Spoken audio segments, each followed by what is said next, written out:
very good morning to each and everyone. I'm grateful to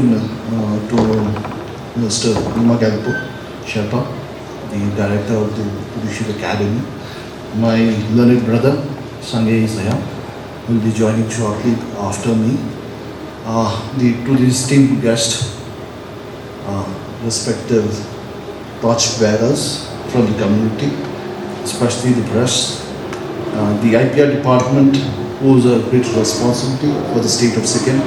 I being the state official representing the state in the High Court of Sikkim, I would like to take this opportunity to say a few things to the IPR department, especially to the press also. It is very important topic for the day that this topic has been chosen, and I'm equally happy that a young dynamic brother of mine from this side is also a part of this August gathering. He will also be lecturing on various topics that is there. The topic of the day that has been given for us as per the schedules about the items that will be coming before you is basically touching the media law and the responsibility of the press, what is the responsibility of the court, as well as the right of a person who is facing a trial. So there are three components that we have to understand. If there is any difficulty in my language, with the English language, I can go with the lingua franca, that is Nepali language, if the audience wants me to deliver, because the intention of any lecture is to convey the message or the lecture's subject has to go down to the persons who will be receiving the lectures. As far as we are also concerned, we are student of law. Till we leave this world, we are always student of law. So each and every day we are learning, and nobody is perfect. So therefore, if you have any questions to ask before I begin, or you have any things to deliberate, we can always exchange. So with this opening of the words and salutations to each and everyone for taking time out, because it's a very sensitive topic. Now the questions that comes before the subject that has gone, I think it has gone to each and everyone. What is the subject that is being articulated? Has the audience got the topic of the day by the Judicial Academy, or you are coming randomly? That's what I have to understand. If you are coming randomly, then I have to do it in a different manner. If you have done some homework, then I have to do it in a different manner. So I will presume it is on a random basis, because when we, as a student also, I used to go without preparations as to what is there. I will listen and come back with an idea.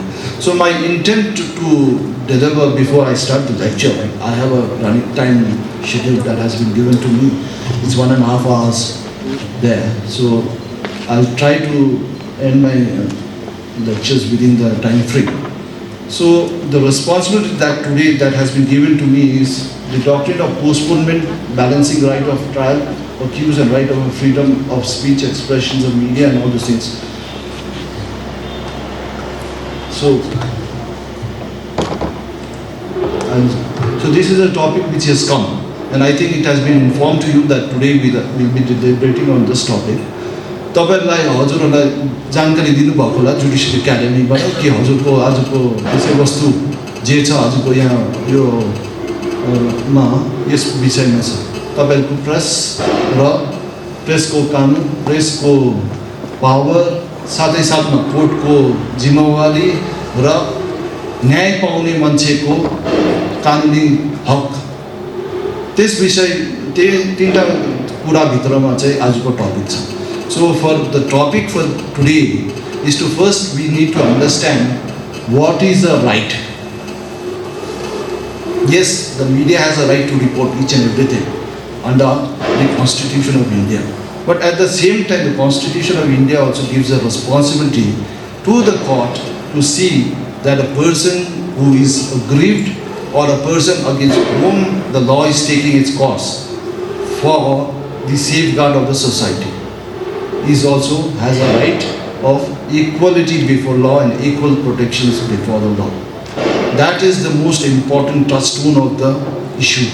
Three components of the justice delivery system. One is the press, one is the court, one is the person who is being brought before the court of law for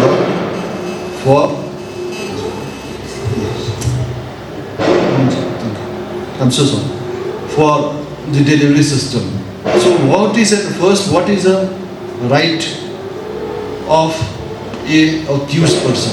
Who is an accused person? The question comes. Who is an accused person? Normal.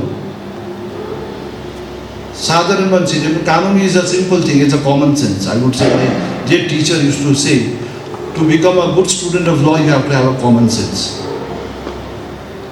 Who is an accused person?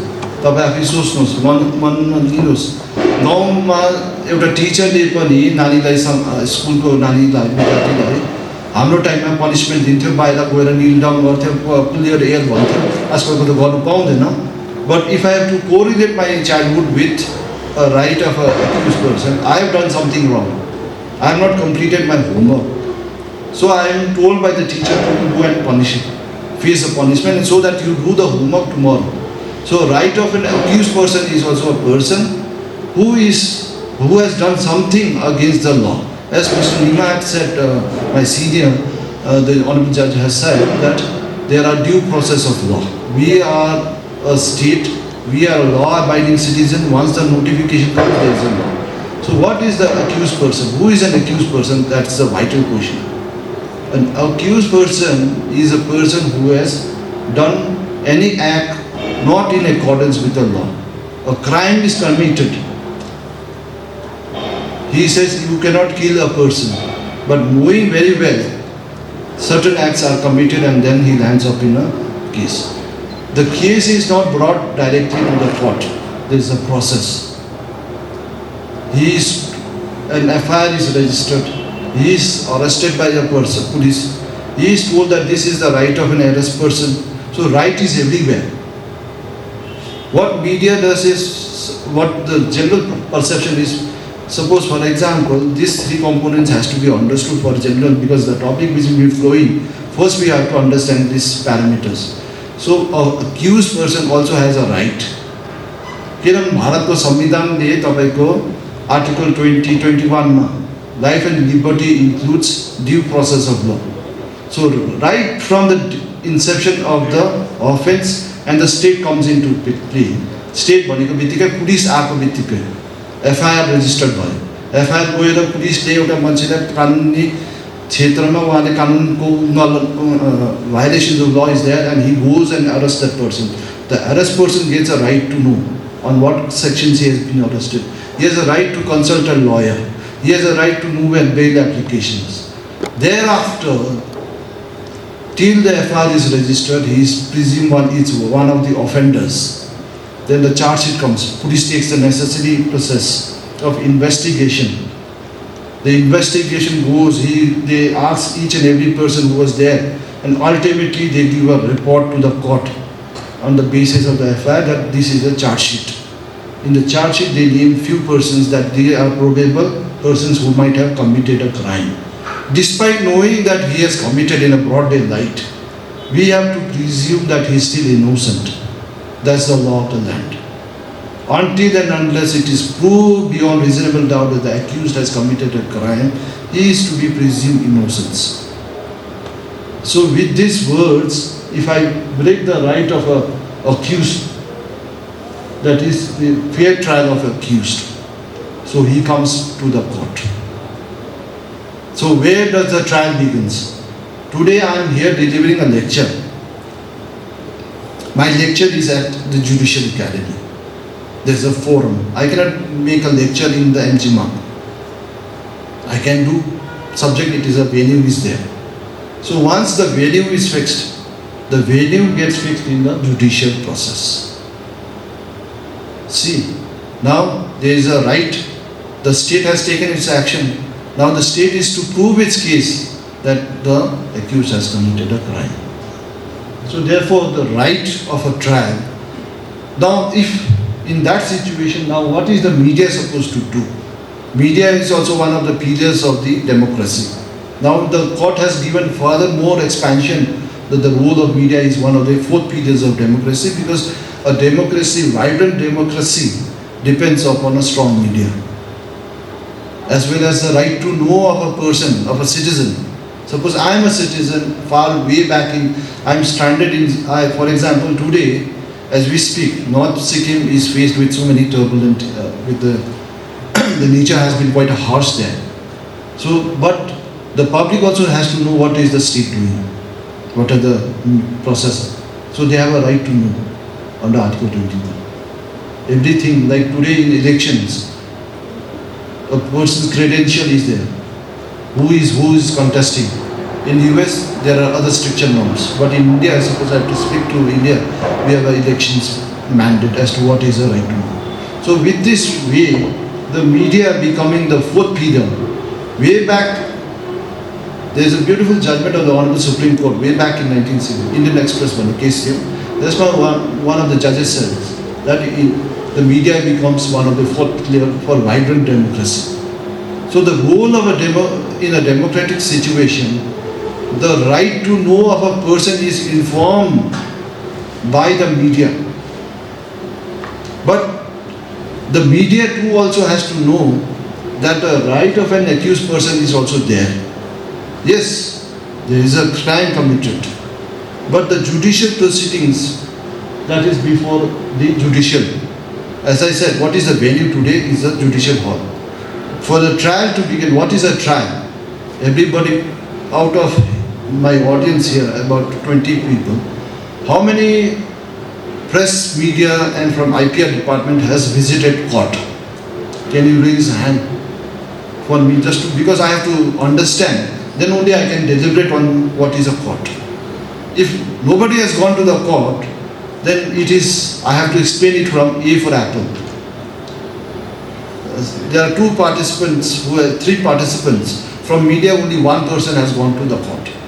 So now today we are dealing the right of a media to report a court proceedings vis-a-vis the right of an accused person and the trial. So what is a trial? Trial is in a common sense, if I have to put in a lingua franca, Nepali, पञ्चायतमा अगाडि जस्तो हुन्छ त्यस्तै साधारण एउटा मान्छेले उसको तर्क राख्छ अर्को मान्छेले उहाँको बयान दिन्छ कि यो होइन. For example I would say trial can be sense in a common way. Suppose you have a land dispute, boundary dispute, त्यो हरेक घरको छेउमा हुन्छ. छिमेकी आइदिन्छ, घर बनाउँछ, यो तपाईँको सिमाना होइन, मेरो सिमाना यहाँ हो, मैले किन्दाखेरि यहाँ बनाएको थियो, यहाँ घाटेको थियो, मेरो बाउन्ड्री यो, तपाईँको बाउन्ड्री उतापट्टि हो. So this is one of a process of educating a dispute. And a panchayat comes and says, no, दुईजना मिलाएर एक fit छोडिदिनुहोस्, मिलाउनुहोस्. It's a normal way of giving what is a trial. But in judicial proceedings, the trial connotation is altogether different. What is a trial? I have given a small, you can read it, but just to skip the time frame, I have to run across. So this is a trial by which visually we see. Evidence is that there are evidence. Why I am saying is, in court, evidence becomes very important.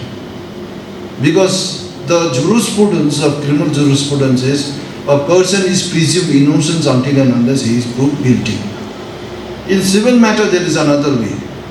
In civil we look as preponderance of probability. That's a due doctrine. तपाईको यो मान्यता, कानुनको मान्यताको principles भनौँ, doctrine, we say doctrine. So because one of the word that I have to deliver is doctrine of postponement. So what is doctrine? It's a principle, values. जस्तो बुवा पुर्खाहरूले भन्छ माथि त्यो यसो यस्तो गर्नुपर्छ भनेर, that is a principles which we have been following, early practices होइन, जुन चाहिँ थियोलोजीको एउटा प्रिन्सिपल्सहरू. जस्तै त्यसै कारणले गर्दाखेरि what I was living is panchayat and issues this. So what is a trial? Evidence, because the jurisprudence of our country is that we have to prove the state. As I am additionally EG, I have to say what is the responsibility of the state. People say in media, in so many people now, as one of the officers of the state, people come and say, why there are so many accusers? Is the police not nabbing the duty? Is the prosecutor not doing the duty correctly? So many questions comes to the state. Therefore, the evidence comes into picture. In a court of law, judicial proceeding, the judge is presumed to be blind. until unless it is proved by the evidence that is laid before the court, then the conclusion is there.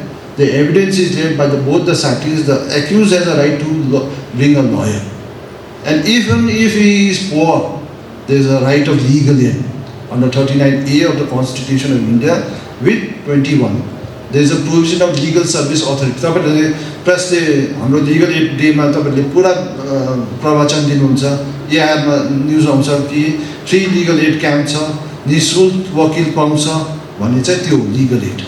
So right of an accuse person constitution भारतको संविधानले चाहिँ उहाँलाई पनि दिन्छ कि तपाईँ गरिब भएर तपाईँ एक्युज भएर पनि वकिल लाउन सकेन भने पनि वकिल संविधानले दिन्छ, कोर्टले दिन्छ भनेपछि right of an accuse person.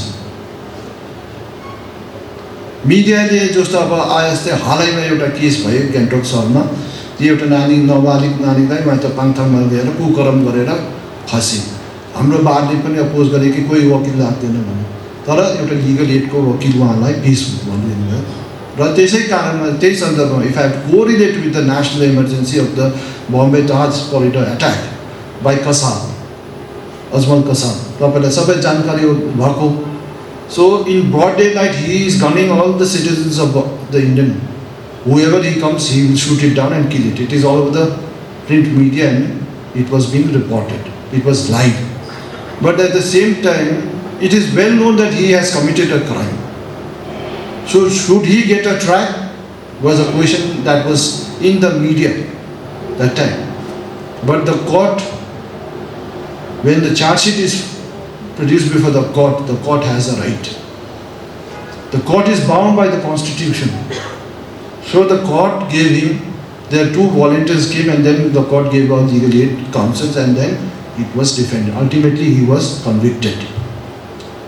So what I am trying to say is, what the media does is, as everybody may not be knowing law. Today in Sikkim, every media house may not have read the press regulations rules. Every media person may not be a person who has been well versed with law. And if I am not well versed with the law, suppose I am not an architect, but I just read through WhatsApp and through now this app. We have print press, we have so many apps which will create a thing. Based on that, I do the structure. It will be a very defective structure. But if I undergo a civil engineering or an architect qualification, then I will be proper qualified person to do the justice to my work. So in regard to the press also, what is the parameter of 19? तपाईहरुको हक, the press को हक, कानुनी संविधान को कुन चाहिँ आर्टिकलले दिन्छ भने 19, freedom of speech and expression. So therefore the right of freedom of speech and expressions has come there on the topic first. So your freedom of speech and express is coupled with the persons of the citizens is that is right to know. Who is your audience? To whom do you want to convey your message? Is the most important. Because as Robert Kiyosaki, one of the stalwarts of financial management, it's not how much, what is the best story writer, it's how much you sell the book. In that balance, it is the quality as well as the quantity of the news that has to go to the people who is your clientele. The media house clientele, because media is also a business, I would say. Now, if media was not a business, I have to say there would be no advertisement in the newspaper. Because they also have to survive. And there needs a population who are their customers.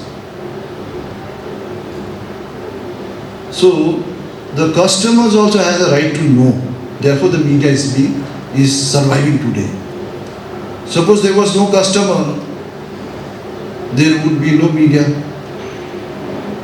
Because for right to know, the government is already with its own department. There is public house of the government, ANI is there. With government of Sikkim, IPR is there. But what about the private media house? Private media house do needs news. don't need each customer. But at the cost of customer-based query, if you step in more than what is required, are you not breaching the law? तपाईले ल violet गर्दैछ कि छैन भन्ने question पनि आउँछ। कतिसम्म चाहिँ खबर दिनु र कतिसम्म चाहिँ राख्नु। Since from media house today, I have to say from IPR department 2 people, and from media house only 1 person has gone before a court. So it's a very dicey situation for us to give a lecture on what is media trial, what are the trials and what. So therefore I'll go slow in what is a trial because nobody has experienced a court. So court, one is a queue. First you have to understand for the day's topic, because until unless you do not know what is a court, have the powers, which is the, like media house, media person should know whose news you are propagating. Because today the topic is for judicial proceeding, contempt of court and everything. So whose news you are deliberating and bringing it to the public. It is the news which is occurring, the fact that is occurring before the court of law. Court ko news को बारे में आज को debate छ। साधारण sports event को हैन यो। Sports को event मा तपाईले जस्तो भन्दा पनि भयो। The topic is different today. It's not a common news that is there. But today the topic is what is a doctrine of post-judgment, what is media trial by media, law of contempt and judicial proceeding. So the component as I began is 3. The judicial, the right of accused person and the media's house right. So now the main topic for media's news is also the court, right of accused is also the court. So until and unless you know what is a court, it becomes very difficult because 2 components is connected with the main center. I would say if I have to take the topic of the CPU, computer center processing unit is the court here. So you are expressing the news which is being created by the court of an accused person. So what do we, until unless you do not know what is the court, it becomes very dangerous. So court is a creature of a constitution. We have 3 separations. Class 8, 9, 10 we had political science in TNA. My senior Mr. Simon was also a part of TNA. So we have this political science. In other schools, I think in CBSE, we have this political science also. So there is a separation of power. Separation of power came way back from Britishers' time, that by 1919 Act, dialectic system and all that we followed and brought in 1935, and then ultimately it was grafted in the Constitution of India. So therefore we have separations of power. The executive, the legislature and the judiciary. Now with the modern concept, the 4th pillar is the press. So the court is a creature of the Constitution because the Constitution says that nobody should be, everybody has a right, equal protection before equality before law. No one shall be deprived of his personal life and liberty under due process of law. So this way, the court is the adjudicating authority. Government the kanun laya, virodi kanun laya, government court is there. Accused person comes before the court has to see whether he is rightly an accused person. Does the evidence speaks? So court ma pani taparko nani ko, for example, sadharan mani, what is a court's duty is like the parent who runs a house. A parent has to see from day one when the child is born that he is treated well, he is fed well, he grows well, he is told that this is bad, this is good. So the court's duty also is the same. Once the matter comes to the court also has to protect its responsibility. That is, I have to deliver a justice in due process of law that is fair and impartial. There is no interference by a third person in my judgment delivery system. So the court is a mechanism to redress all this trial. So what is a trial? So then the principles of fair trial is there. Presumption of innocence, right of an open trial, free legal aid, presence of an accused, trial in presence, evidence to be taken in presence. These are all the necessary. Tariq पे तारिक भन्छ नि त्यो हिन्दी पिक्चरमा तारिक किन लाग्छ भने this is the कज, because he has a right to be fair. The police, suppose the offense has taken place, I give an example, there was a sad case, I feel as is now coming from the state responsibility. There were numerous crimes committed against a small minor, and it led to an FIR. But during the process of investigation, there were 10 more persons who had committed a crime against that minor child. The society demands immediate hanging, but there are other 10 people who are also involved in the crime. Does it not deal? Yes. It is not conviction per se. I would say it's a legal term, sorry. Conviction khali hoina ni ta court ko duty. The court's duty is also to send a message across the community that we are here to protect the law. And at the same time, a strong message has to go to the community that in case anyone does anything wrong in the future, he will also face the same breadth of the punishment. So with this duty, what happens with the concept of doctrine of postponement, I will come. त्यस्तो हुँदाखेरि चाहिँ तपाईहरुको कोर्टमा समय लाग्ने कारणले गर्दा कतिवटा समयको कोर्टकोमा तथ्य आएको हुन्छ कि सबै सार्वजनिक गर्न सक्दैन। सार्वजनिक गर्यो भनेपछि पब्लिकमा गएर पब्लिकको आउटक्राई हुन्छ र जस्टिस डेलिभरी सिस्टममा कोही धोका हुन सक्छ या केही इमोसनल हुन्छ। फर एक्जाम्पल, अ जज is also a human. There was a famous, in England there is a jury system. अब हाम्रो त कानुनै उताबाट आएको, हामी त we have not practiced there, but I would love to, if God gives me another life today, to go to England and see a jury trial. पहिला चाहिँ England अहिले जुरी ट्रायल्सहरू हुन्छ कति जग्गा, त्यसमा हाम्रोमा चाहिँ छैन। त्यसमा सबै सोसाइटीको मेम्बर्सहरू ल्याएर उनीहरूले त्यसै गर्थे, उहाँको ओपिनियन दिन्छ। But in our constitution, we have based our trial on a judicial concept based solely on the Evidence Act and the circumstances of the case governed by a special statutes. So नानीहरुको अहिले यहाँ तपाईहरुले सार्वजनिक भएको अघि सरले भन्नुभएको पक्सो act, नाबालिग शोषण, sexual harassment at workplace, schedule tribe and schedule community, थुप्रो कानुन छ। एन कोही जातिलाई केही गाली गलोच गरेपछि त्यसमा crime.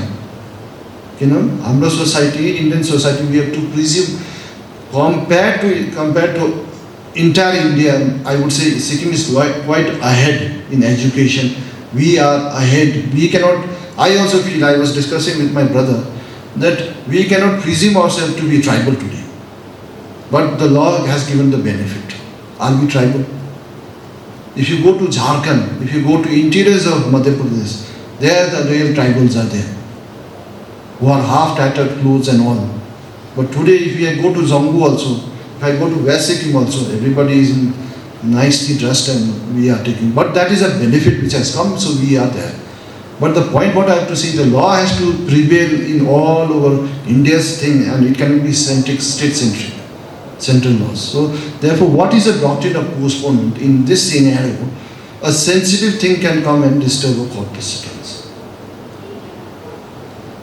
Suppose a judge who is, usually when we go in a trial, I was a private lawyer, so when we used to travel out, Mr. Sangay would also ask me, a judge from Calcutta background, if I am being born and brought up in Calcutta, and a judge who is in Bombay, who is born and brought up in Bombay and in Delhi, where the living standard is so high.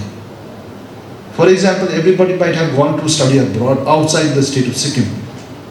In Calcutta, in our time, 4,000 used to be sufficient. But in Delhi, my counterparts, friends who used to study in Delhi, even 25,000 was insufficient. So the society's mental paradigm shift is there. So a judge, suppose in a motor accident case, I was part of it. We had a case of a motor accident and it was arising from the state of Sikkim, and I was part of a litigation. Then my senior said, there was a judge from Calcutta background, he said postpone it, take dates, we won't be getting relief. He will give a relief but very small amount. Then we started asking, then a person from Delhi background came and there were 2 judges more. And so he said, now it's good time to move the petition. Then we went. What we were expecting, we get 3 times more. So that's the impact of a person's brought up. How he is brought up matters.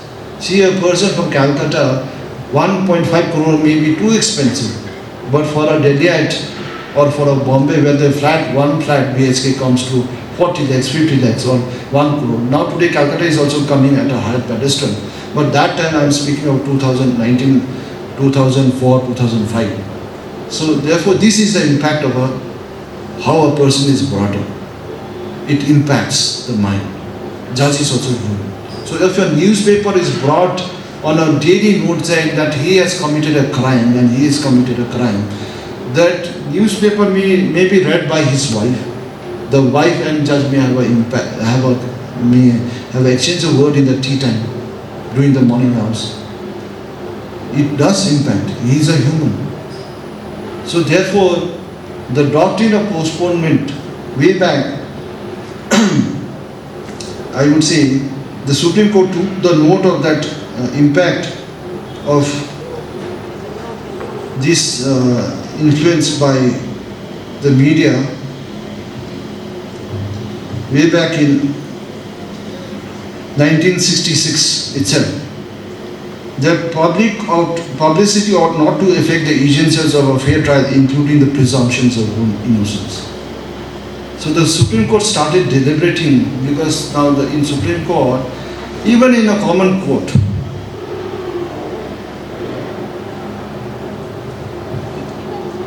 I would say, even if I leave aside here the court, you are all, I think, officials here. I would give an example very close to a person who is close to me, but I won't name her. She is a HOD department in some department. She was unmarried.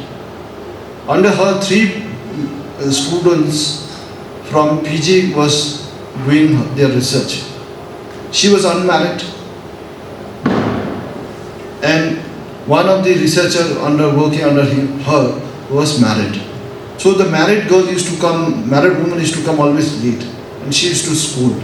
After 2 years, she was blessed with a child, the HOD. Then I went to her place and I saw that time, she was not scolding that lady who was coming late after half an hour. She said, now I understand what is to be a mother. I had a case, it's a Mahita Bahadur Subba reported in Sikkim High Court. I was a private lawyer.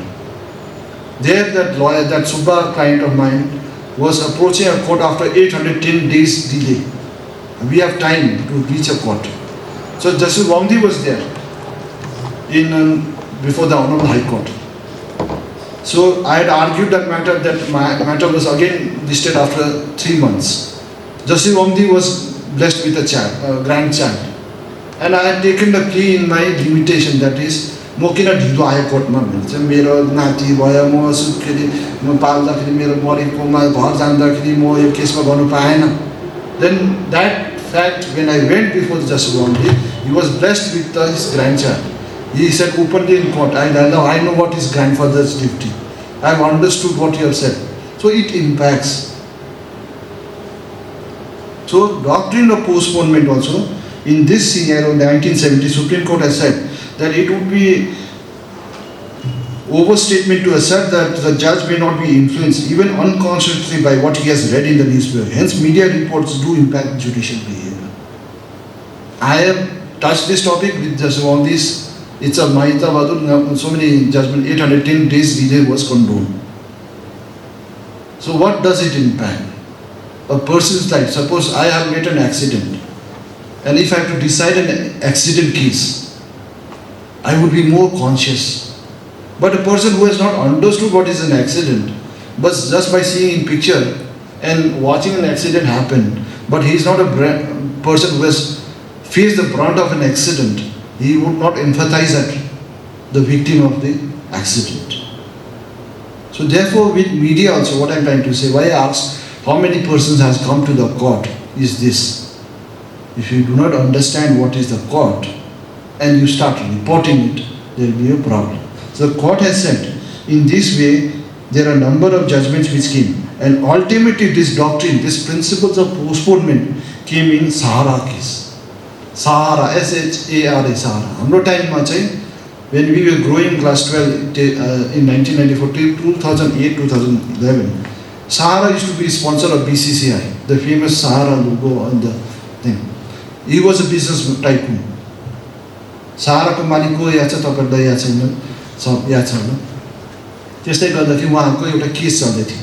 He was behind the bar of this by the orders of the highest court, and in that proposal there was a settlement with SEBI. SEBI is a stock exchange bureau of India. Shares of government को companies को shares को mismanagement भयो भनेर चाहिँ पैसाको बारेमा case चल्दै थियो.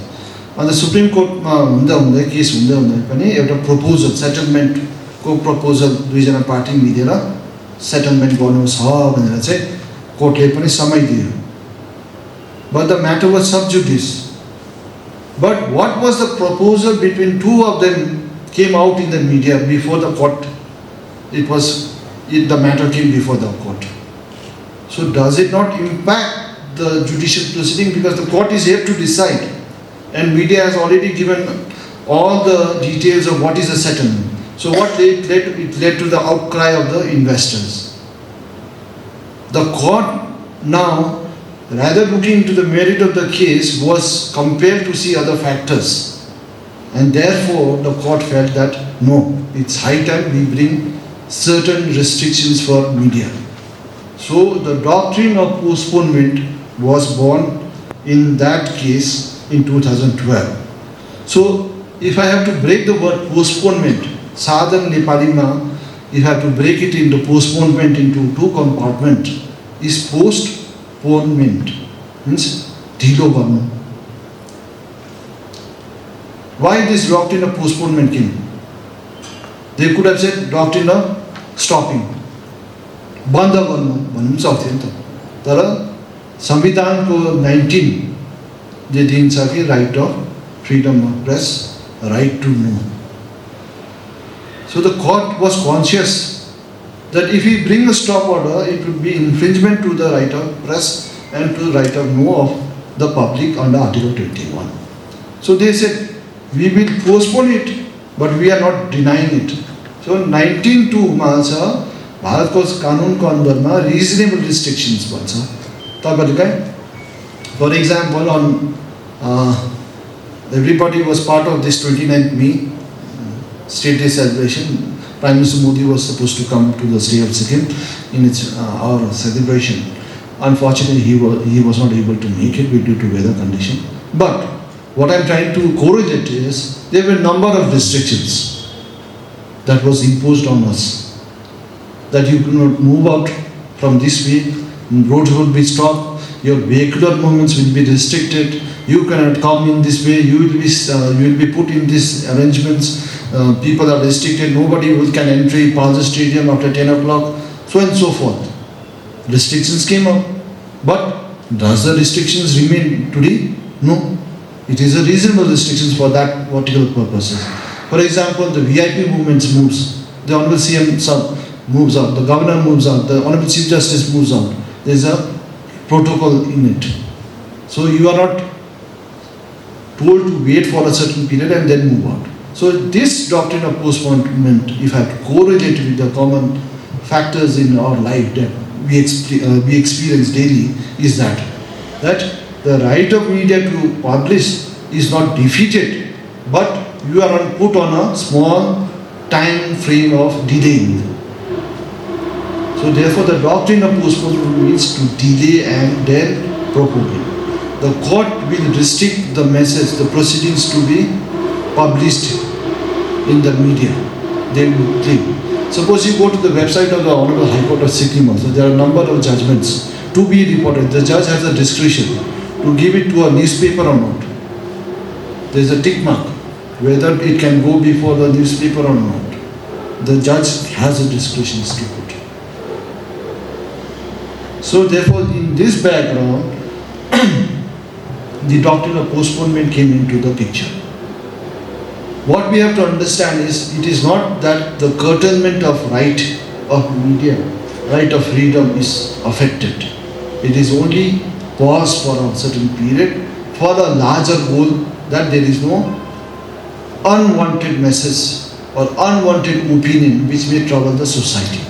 Because as a media house also, what we have to see is that society should not be taken in a different route, or by misinformation there should not be a hue and cry in the society. Because your correct media, proper media is to report correct information and proper information. So therefore, in this background, the media house has to understand the responsibility. So basically, what is a trial? भने चाहिँ important, कोर्टमा के हुन्छ भने चाहिँ important, कोर्टको message कसरी, कोर्टको कार्यक्रम I want से कोर्टको उहाँको काम गर्ने तरिकाको विषयमा तपाईहरुको सब्जेक्ट प्रेसको एउटा टिप्पणीले के चाहिँ असर गर्छ भनेर चाहिँ त्यस विषयमा डक्ट्रिन अफ पोस्टपोनमेन्ट भयो। टिप्पणी अगर गल्ती पाराले गयो अरे, तपाईले नबुझिकन तपाईले लेख्ने मान्छेले, प्रेसको पर्सनले लेख्यो, या आजकलको सामाजिक सञ्जालमा ल्याएर तपाईको even today I won't name it, but there are certain by through information technology, with this phone coming into picture, a press can run in a mobile. A person can say, I am a press reporter, but he is really a qualified press reporter. The department of IPR, I do not know, but in bigger high courts, in Supreme Court, Delhi High Court, I was in Delhi High Court for 9 years of my young, I would say I grew as a lawyer there. And there are so many news reporters like Barkhadat, then there are other reporters who used to come to the court. They have a credibility test. There are norms to be fulfilled before you enter a high court. Everybody cannot enter the high court there. Delhi High Court is one of the biggest high court, I would say busiest high court, in challenging where the country's biggest debates of law, parliament issues are debated by the greatest lawyers of the country. So in that case, when the debate is going on, what kind of a reporter is to be done? Is he understands the value of what is the debate going on before the court? And if he is not qualified, then he will report in accordance with his qualifications, what he presumes to be right. But sometimes presumptions may not be right. So therefore, the High Court has brought a rules that a person of 10 years standing in the press with a law graduate, they are only qualified to report. In Sikkim, it is not so. Today, because we are growing, situations has not come that it demands that restrictions. But at the same time, if the situation has no norms, but it means equally important that the court is trusting upon the media that if they are equally efficient, and there is no need to bring on norms for restricting the media from reporting. So it owes to the media also as to what is their duty and responsibility to report. So now it is in regard to other topics is limitations of public judicial proceedings and effect of freedom of trial by media. So since I was in a topic of trial, I will touch upon the trial by media also, and my brother would also be deliberating on this topic. I'll just take 5 minutes and I leave it to my brother, because we are having a subject which is crisscrossing each other. So I said my young brother to tell on this trial. So what is a trial? I've said the court has to see so many factors, but media may not be having that documents. The court records is not given to the media house. Even we cannot get some documents as a lawyer. Like the famous case today, Operation Sindoor is there. There was a case regarding Rafale deal in the Supreme Court. as to the government of India bought it in a very highly costly, because the Rafale was bought during the Congress system and the BJP had filed, the party had filed a case against the Congress deal. Like Bofors case. These are issues which deals with sensitivity of the nations at large. A common man may not know what is the right and good or bad about that. I do not know what is good and bad. Because I do not know what is Rafale. I only know it's an aircraft which goes and bombs it, and then I do not know hypersonic, what is why, what is wrong. But the social media influences are so that I know everything. Now if I go to my village, last time there was a bereavement in my family, I have to say with all due respect to the gentleman who has passed away, he was very close to me. But we, over a cup of tea, in bereavement I have to talk with the guest who has come.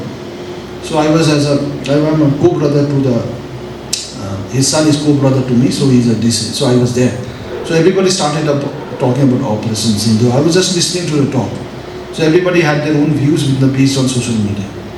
This Rafale is this, that, this, that. I said, are you a supersonic engineer? Nobody is there. Do you know what is AI technology?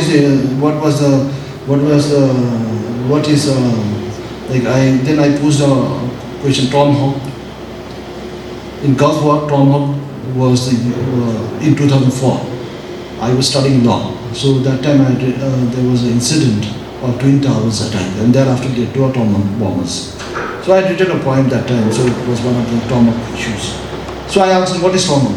Nobody knew it. So then if you do not know what is a B-52 and all these things, then it's a Rafale is a supersonic. So but see what is the impact of social media. A common man who doesn't know anything knows everything, and that is dangerous. So a trial by media is also seen like that. The judges who have been trained by Judicial Academy here are sent to Bhopal, to Supreme Court, so many rigorous training, and then they go and become a judge. From the bar also we go as a judge. But we go with expertise. We are trained, we are accustomed to use. Now today I cannot be a press reporter because I have not trained myself to be a press reporter. One of my friend who is a journalist in UK, and I think Sangay also is close to his family. Kamaundi, he is a CMB and IBM there in Bombay, in London. We studied together. He did it master in journalism from Jamia, from New Delhi, and then he worked with CNN, and he is now based in London. Same with Mr. Karna Palja. So I have to name a few people because for media house also they are one of the stalwarts from the state of Sikkim, who has gone to a national media and national platform, and they have spoken in the prime time. What is prime time? I need not teach all of you. But to come in prime time at 9 o'clock slot is very difficult. That's, I would say, to climb the Everest for the media house, for the media person, if you come in prime time at 9 p.m. in the evening of national news. So, but to come to the prime time, what is his work that he has done? He is really qualified. So therefore, trial by media without is a very dangerous thing. So, how do you do it? What do you do it? And where do you land up if you do? Like I was giving an example of Rafale. So if I do and everything, and a smart person asks me what is the which bomb can be loaded in Rafale, I will have no clue. Which missile can be carried by Rafale to what distance? I have no idea. So what will be that question? That will be zero.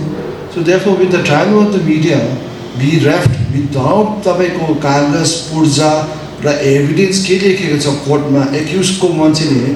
For example, today I would be really happy, and the Honorable High Court of Sikkim also has reported in one of the judgment delivered by Justice Bhaskar. Justice Bhaskar is a very learned judge, and he has written a judgment where his responsibility is given to the press, and he has quoted the POCSO Act, where the sensitivity of a victim girl identification is to be deleted. Because the victim has to survive in the society. And if you malign the person's detail in all the print, in falana ko chori parking basne yo school padne bhane ta bholi ta वहाँ त parking छोडेर जानु पर्यो किन हाम्रो सोसाइटीले भोलि दिन प्रश्न चिन्ह गर्न थाल्छ उहाँलाई कि उहाँकै कुकर्मले गरे कि उहाँ नै हो कि जिम्मेवारी त्यो घरको बेउरै त्यस्तो हो भन्ने त हाम्रो समाजले बोल्न थालिरहेछ. So therefore the responsibility in that judgment, the Honorable High Court of Sikkim has really dealt in great detail. I think that has been thereafter the media started using baby X, baby Y. Earlier, otherwise every names of the victim and the family used to come in the social media. I'm happy that after that judgment, the media has started knowing the sensitivity of what a victim girl has to go and what is the law. So therefore, I'm happy in that way. Therefore, trial by media, I think, would be delivered by my younger brother here, who will be speaking on this. And regarding contempt of court act, what is a contempt? Also, he will also be touching upon it. I will just leave it. Contempt of court act. What is the act? As the Judicial Academy Deputy has spoken, is an act notified by the Government of India. It gives power to the court. Court has its own, I would say, arsenals and power. If I have to talk with the Operation Singhu, we have all the arms and ammunitions loaded by the government. Because the court is court's reputation, court's judiciary's role in the eyes of the public is that they are the last resort for our common citizens for their protections of their right. And if the court cannot protect itself, then that would be a very disturbing situation for the constitution. So therefore, with this background, the Court of Contempt of Court Act was brought in. जुनै कुरा पनि केही हुनु लागि त त्यसको background चाहिन्छ नि त. किनभने this act is brought by the legislature, not by the court. भारतको पार्लियामेन्टमा डिबेट भएर यो कानुनमा ल्याएको हो नि त. किनभने हाम्रै छानेको मान्छे Parliament of people, member of Parliament, discussed this bill, and then it was felt necessary that if we do not empower the court with the Contempt of Court Act, it will undermine the institution. So therefore the Contempt of Court Act came. Section 2, 3, 4, my brother would read, Section 12, 13. These are all various principles by which the court can impose punishment if there is any interference with the judicial proceedings. Famous cases are there which he will deliberate. RKNN भन्ने छ, Jessica murder cases भन्नु छ, थुप्रै छ. तपाईको हालैमा युट्युबरहरुको case छ हैन. Though it was not an issue with the court, but what he did in the public became a sensitive issue. And then the court was forced to take cognizance of this matter because it is impacting the society. उसको मजाकले गर्दाखेरि सोसाइटीमा impact हुँदैछ, you will cry हुँदैछ. Then the court is bound to invoke his power. So therefore this way the Contempt of Court Act was come. Contempt of court is to bring a stick to a child, that if you do this nuisance again, like my headmaster when we were studying way back in TNA, our teacher used to scold us, and then I was little bit a trouble child there that time, so not so much, but we used to face the front of Mr. Phantom and all, the principal the then principal, who was very knowledgeable. So that we used to give a choice as a cane in the schools, that if you do this again, you will have this cane or this one cane.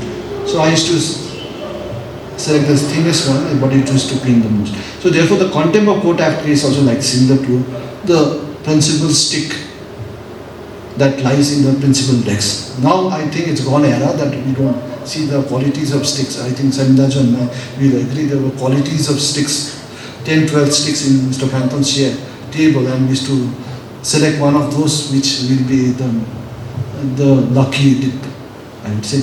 So Contempt of Court Act is also similar to the court's choice. The court has the power to punish if anything goes against the magnanimity or the proceedings before the court is impinged, or inference can be drawn by a person who is not disturbing the judicial proceedings. So with with these words, I have another 10 minutes to wrap up, I think. So,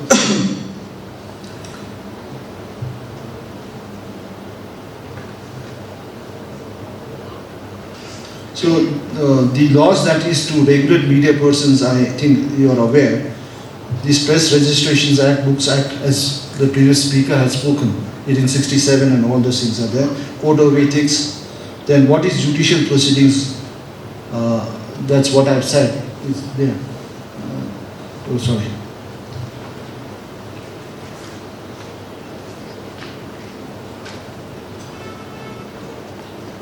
COVID has taught us so much. We will not take gadget free, but the court, when the COVID came in, we started using all these electronic gadgets. So, media also is there. What is judicial proceedings? Then these are the types of judicial proceedings. And then these are the cases which my brother would go into, and thereafter, like for example, this famous case is Arundhati Roy case, I would say, because why I want to talk about the Arundhati Roy is the media fraternity, but maximum literary kshetra. Many people whom I know from media in Sikkim are mostly from literary background. I studied in NBU in law. So Professor Gansam and Professor Sharma was to be there, and many batchmates from that time had joined the media here. So basically, Arundhati Roy is also a literary figure, and I think everybody knows who is she. And should I tell them, or if I would give the advantage that I am a little bit old, I won't say old, but Arundhati Roy Booker Prize पनि पाएर उहाँ चाहिँ नर्मदा आन्दोलन विषयवस्तुमा चाहिँ उहाँ एकदम अग्रसर हुनुहुन्थ्यो र सुप्रिम कोर्टको बाहिर आएर चाहिँ ड्याम जब नर्मदाको ड्याम ठुलो बनाए अलिक हाइट बढाए ऊ आएर प्रोटेस्ट गर्नुभयो बाहिर कोर्टको बाहिर सुप्रिम कोर्टमा धर्नामा बस्नुभयो अन्त कोर्टले कन्टेम्प्ट भयो कोर्ट एक्ट लगायो किनभने न्यायाधीशले जजमेन्ट दिइसकेपछि who is she to interfere or pass aspersion that is correct or wrong because the evidence the तर्क राख्ने नर्मदा बचाउ आन्दोलनको पार्टीहरूले सबै तर्क राखेर कोर्टले सबै विषयवस्तु गरेर त्यसमा जजमेन्ट दिइसकेको थियो त्यसै कारण उहाँको त्यो एक्टले चाहिँ it infringes the judgment delivery system because then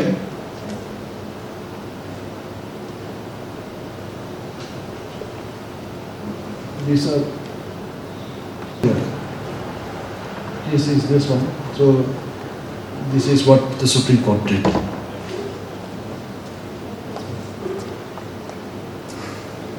And these are contempts of court act. Then way back from Supreme Court, this is famous case of A.K. Gopalan, one of the constitutional judgments of the Supreme Court where these issues were brought into picture. And Nicholas, these are all the famous judgments, you can see it.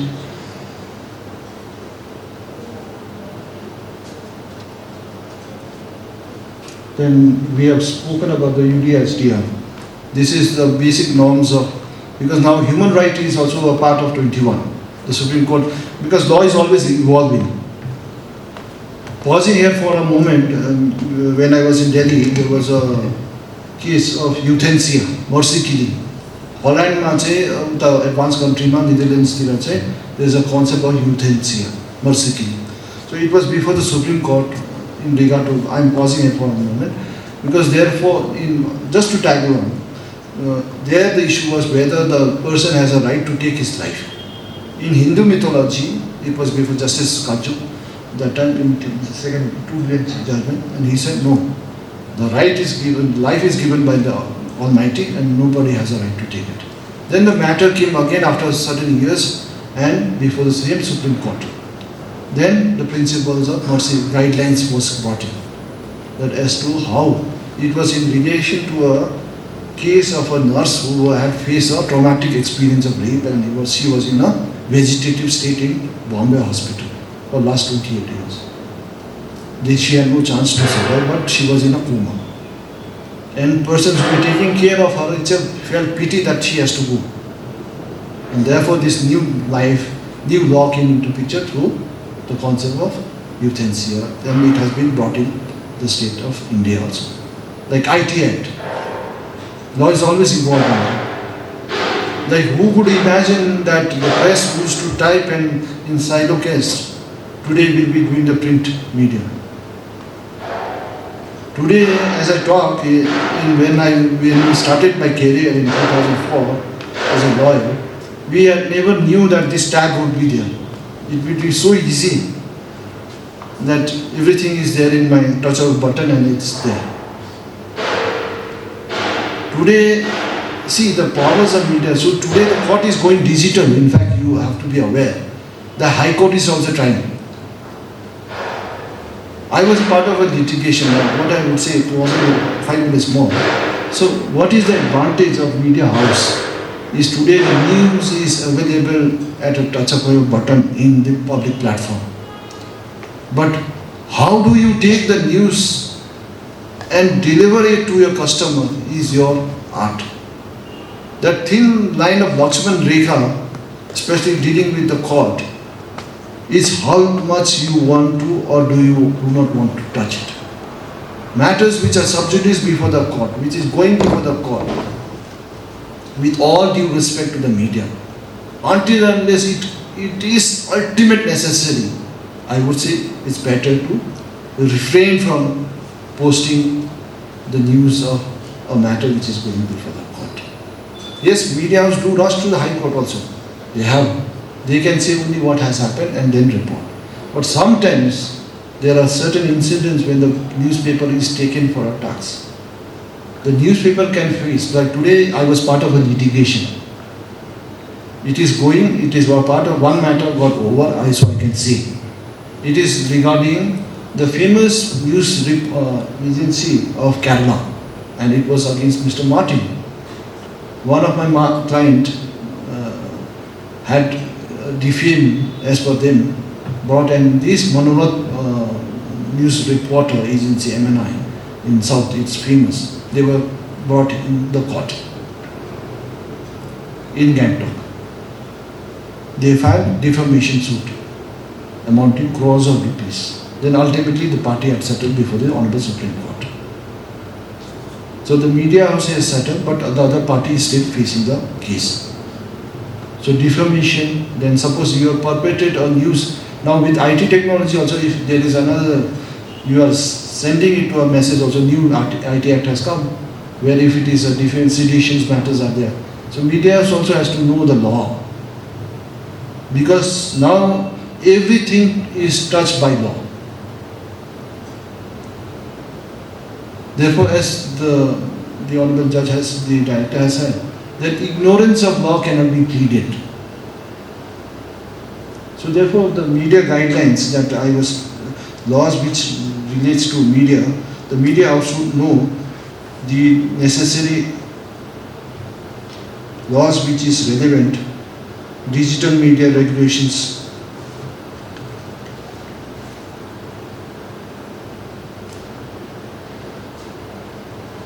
This one, guidelines and all.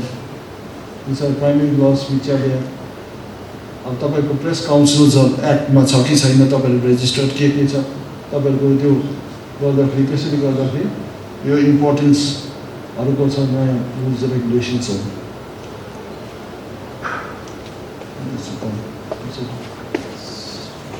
So in this way, the media house should know what they are and what they have to do. So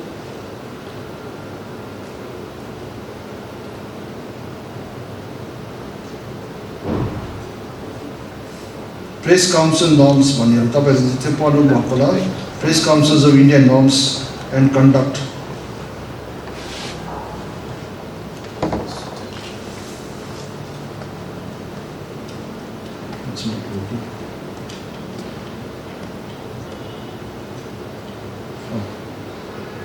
These are the factors. Sorry.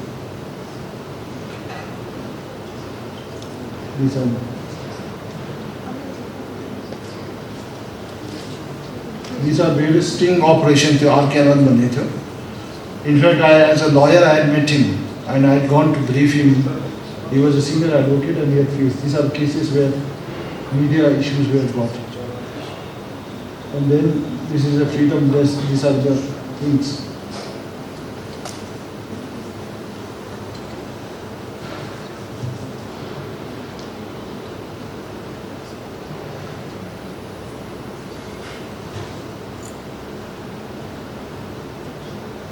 The last one.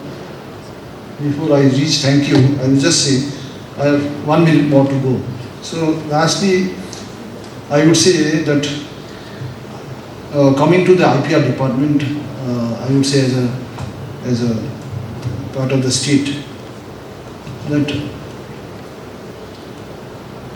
may not be a lecture, but as a citizen, I would say that you owe great responsibility. The IPR department, what I've seen over the past, I as a student also, I was a part of a beneficiary of IPR department, because as a student being in North Bengal University, as a president and general secretary of the association, I had to press and print out various magazines for the university, and therefore that time we had a Hill Student Association there. So I used to come to IPR and get a pamphlet of advertisement, and that sufficed me. But today also, is it only the advertisement that you're catering to the need of the IPR? It is a question that marks to the IPR department, because every time I had an exchange now as an additional agent, but as a common man, what is the media that the substantive material that the IPR can be proud to propagate? It's a responsibility. Apart from this topic, I am just taking a few 5 minutes. Because there's a junior colleague who was there with me, and he is now India Today reporter from Siliguri, Mr. Sherpa.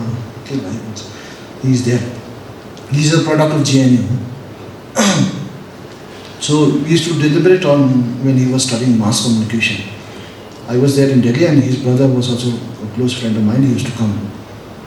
So there are Thapa family in ST, page 3 covering in Hindustan Times, and Swaraj Thapa and other families. But regarding IPR, why I'm saying, coming back to the main mood question, is there are some things which I feel that the IPR owes much more to the state to do something great. Not with media coverage, but substantive media coverage with what Sikkim is about. Sikkim, in its connotation, as I was deliberating with my young brother, there are so many issues which needs percolations down to the society. We are facing birth rate issues. We need to propagate the idea as to how Sikkim society would come after 2050. I have 3 children, somebody has 1 child, some may not even be blessed with a child. And with the drug menace in the society, the child grows up to 22 years and he faces a drug menace. And he is not fit to be in society because of the drug menace. And he succumbs to the injury. The parents, there is no sickness. So how do we propagate the better ideas apart from news reporting? It's same with the news agency also. It's high time we think on that line as to how do we civilize our society with the problems that is coming in the society, because we are the 4 pillars of democracy. The voice, the person who makes voice are not there, then the state would become a voiceless state. The citizens are not there, then who would be the Sikkimese after 2050? That's another critical question that has to be thought, and I would ask the media house, especially with this responsibility, apart from this topic, that you are one of the major core stones of the democracy. We do, yes, the state has so many responsibility. See, as a state spokesperson, I would say, as a legal responsible person, the state has so many things to do. One gentleman asked me, I was doing my private practice for the last 20 years. When I got this appointment, I couldn't sleep that night. When the Honorable Chief Minister called me and said, would you like to take on this thing? because my personal, there are so many issues which comes. First, I have to say to my clients who have been very gentle and who have been very kind enough to give me their briefs with and bless me with monetary gains, who has been there for me for last 20 years, believing on me, my work, my team. I have to say, sorry, tomorrow, henceforth I cannot do your work. At the same time, what it came to me was a responsibility as to how to take this responsibility. Am I fit? Am I competent? Am I well versed with the law? Because as I said earlier, a student of law is always a student of law. I am never perfect. I cannot be perfect. But since someone has reposed a faith on me, that I may be the fit persons to take on the responsibility, I said, fine. But as I said, fine, it doesn't end there. The responsibility starts from there. Earlier and before that night, 4th July, I was only limited to my client and my family. But my family, as a family-centric, I would earn handsomely and go back to the family and be happy. But at the same time, when I joined this, it magnifies my vision per se with the society. Same with the press. What I'm trying to say to you all is, I now know what is responsibility. Do the press know its responsibility? Do the Department of IPR know the responsibility? Because you are manning not a small department. You are percolating the information to the common people, from a class 8 student to a class 2 student to a ignorant tribal of our society who is there in the far corners of the state. Your responsibility is far more than an officer of another department. Because today world is world of information and data. If you do not percolate the correct information and correct data. For example, when I was watching the India Today conclave in a platform from Media House, I saw a very pertinent question saying that, what is Unnati scheme? Do you know anyone what is Unnati scheme?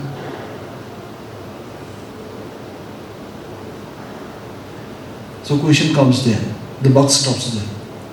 We are not aware of what our right, because the necessary percolations of information has not percolated from the department or the persons who are manning the delegations of the information. Or common right, see, RT, right to education. There are number of institutions which has come. And under RT Act, a child gets a right to study. The common village person gets a right to study in a good public school. That's the mandate of RT Act. Has that information gone to our people?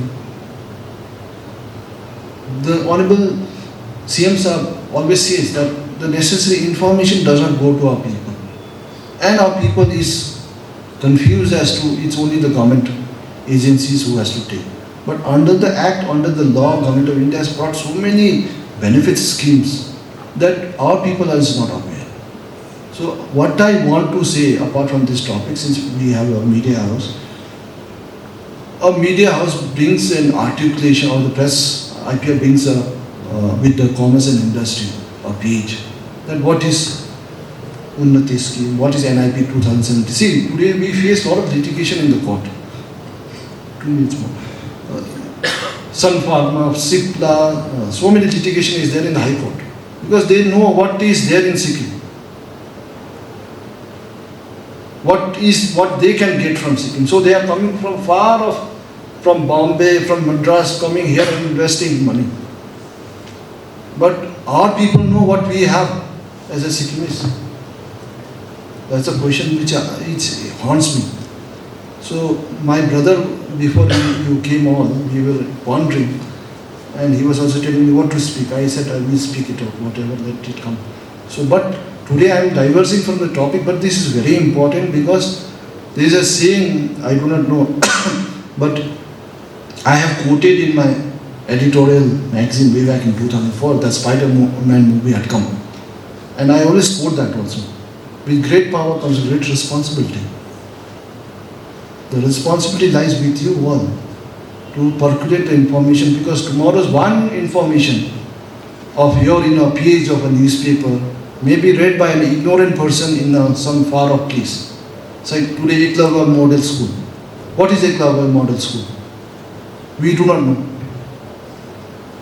So Eklavya Model School, Gangtok. I was so proud when the band came and performed in school. Then my wife and said, well, let's put our daughter to Eklavya. She is studying Tachi, but that made me inquisitive to know about Eklavya. Same way today, Grecian Chronicles performed in the American Got Talent. It's such a proud moment for Sikkim. Have we advertised their achievement? Have we brought a news clippings in the newspaper? From another point of view. These are few things which needs uploads and sense of, because tomorrow we made I am a music lover, but fairs of music can be from, there's a saying in 12th night of Shakespeare, let music be the food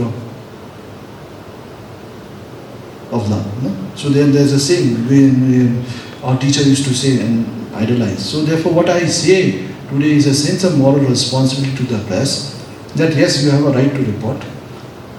But apart from reporting, there are certain information which needs to be debated. Like in Hindu, you have a column, editorial column. When my language was very weak, but my teacher, my friend, I would say from Mount Hermon, Santiago, Mr. Julius Santiago used to teach me in Northern University for my English language.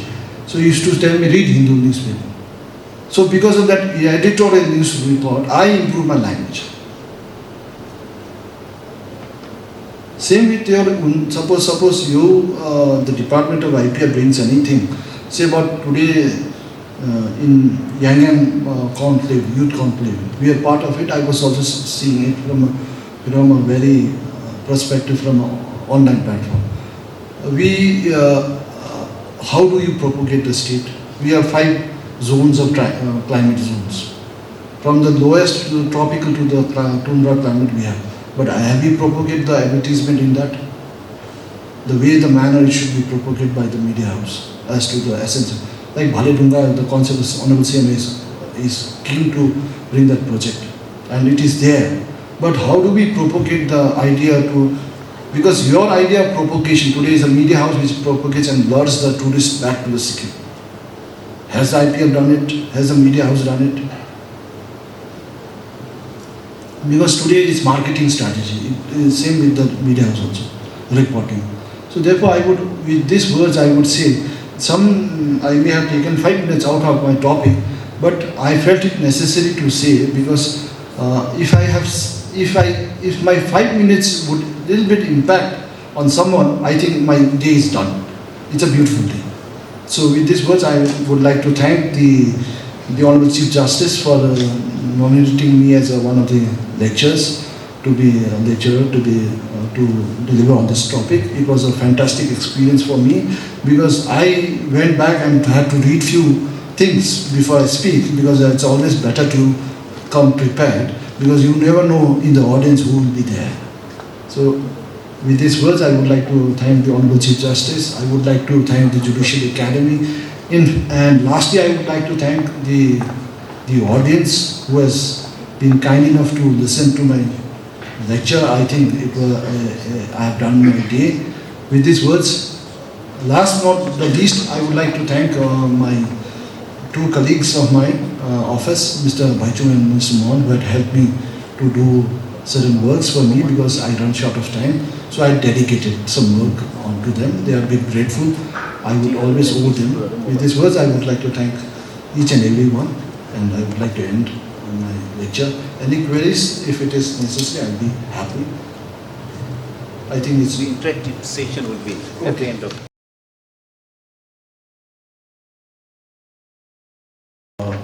Before I begin, I'd like to offer my thanks to the Honorable Chief Justice, the learned Director, Judicial Academy, sir, and my thanks also to the learned Additional AG and ladies and gentlemen.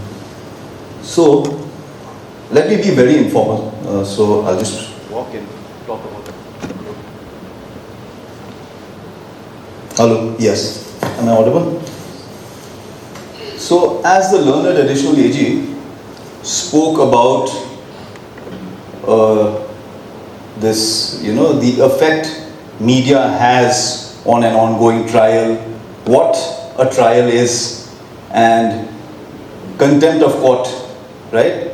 So these topics, now let me be a lot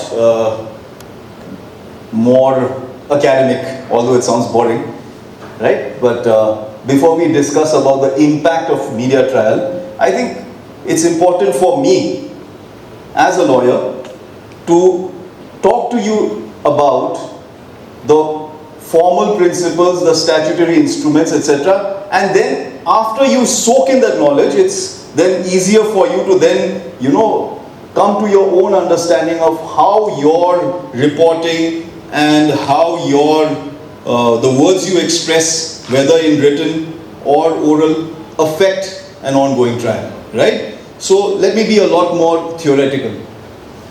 So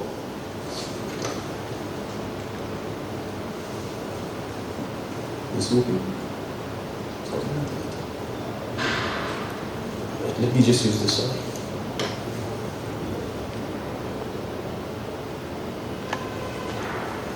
So, in gist, right, this is what trial by media is.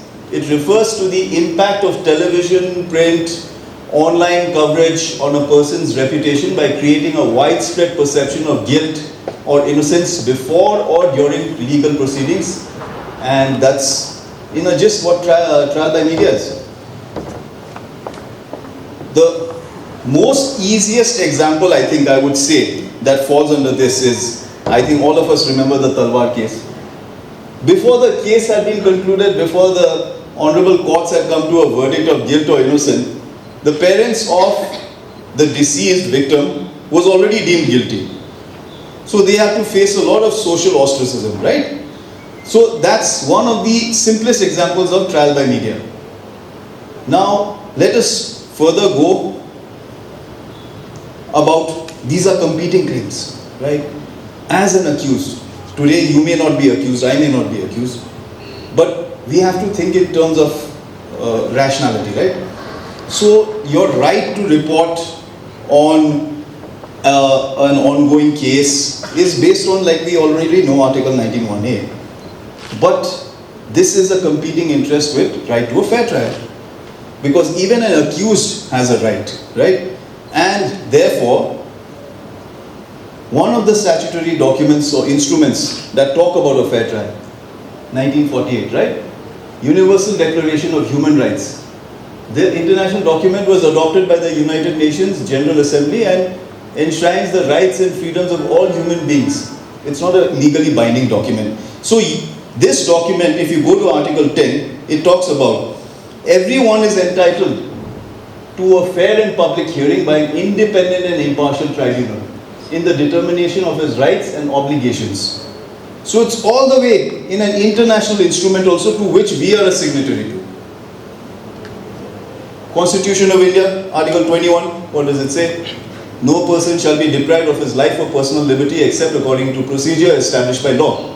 Article 20, protection in respect of conviction of offences, basically in a gist, right against self-incrimination and also double jeopardy. त्यो तपाईहरुले त्यो Hollywood मुभिजमा देखाउँछ नि I plead the fifth भन्छ नि. Article 20 is I plead the fifth in India. You have a right not to give evidence against yourself. Now, this is another instrument, International Covenant on Civil and Political Rights, right? Here also India was a signatory. Over here it came to force in 1976. I've tried to align these instruments in a chronological manner, right? Therefore, what does Article 14 say here? It says, all persons shall be equal before the courts, and that in the determination of any criminal charge or of rights and obligation in a suit or at law, everyone shall be entitled without undue delay to a fair and public hearing by a competent, independent and impartial tribunal. So when we talk about press freedoms, right, over here these instruments are also recording the fact that even an accused has a right to a fair trial. That's why we can't say, hey, yesto ghinaउने crime गर्यो, यसलाई त अहिले नै guilty भन्नुपर्छ भनेर, right? In fact, you know why I say that? Is because the learned additional AG will also attest to that fact. Sometimes a case may seem like this person is seriously guilty, but during the course of the investigation or during the course of the trial, the story may be completely different. So at least that benefit of doubt should be given till he is convicted, right? Now, why do I rely on the Bangalore principles of judicial conduct? Because this was another, instrument that basically guides judges on their conduct, etc. And in India also, most of the judges tend to rely on these principles over here. And the reason why being value one, independence of the judiciary. When they talk about value one, they say judicial independence is a guarantee to a fair trial, right? Value two, impartiality. Both these values stress on the word a fair trial. Now, what are the principles of a fair trial? See, as far as principles of a fair trial are concerned, fair trials, you cannot be very, very, clear about it. You cannot say only these principles are principles of a fair trial. But in short, there are certain principles that are accepted, right? So I'll go only through some of them. One, adversarial trial system.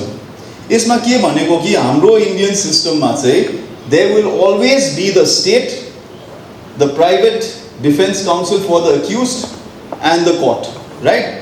So there's an adversarial system playing out. The state is trying to get a conviction by leading evidence. The defense is trying to defend the accused, and the court is finally, after listening to both parties, coming to a decision of guilt or acquittal.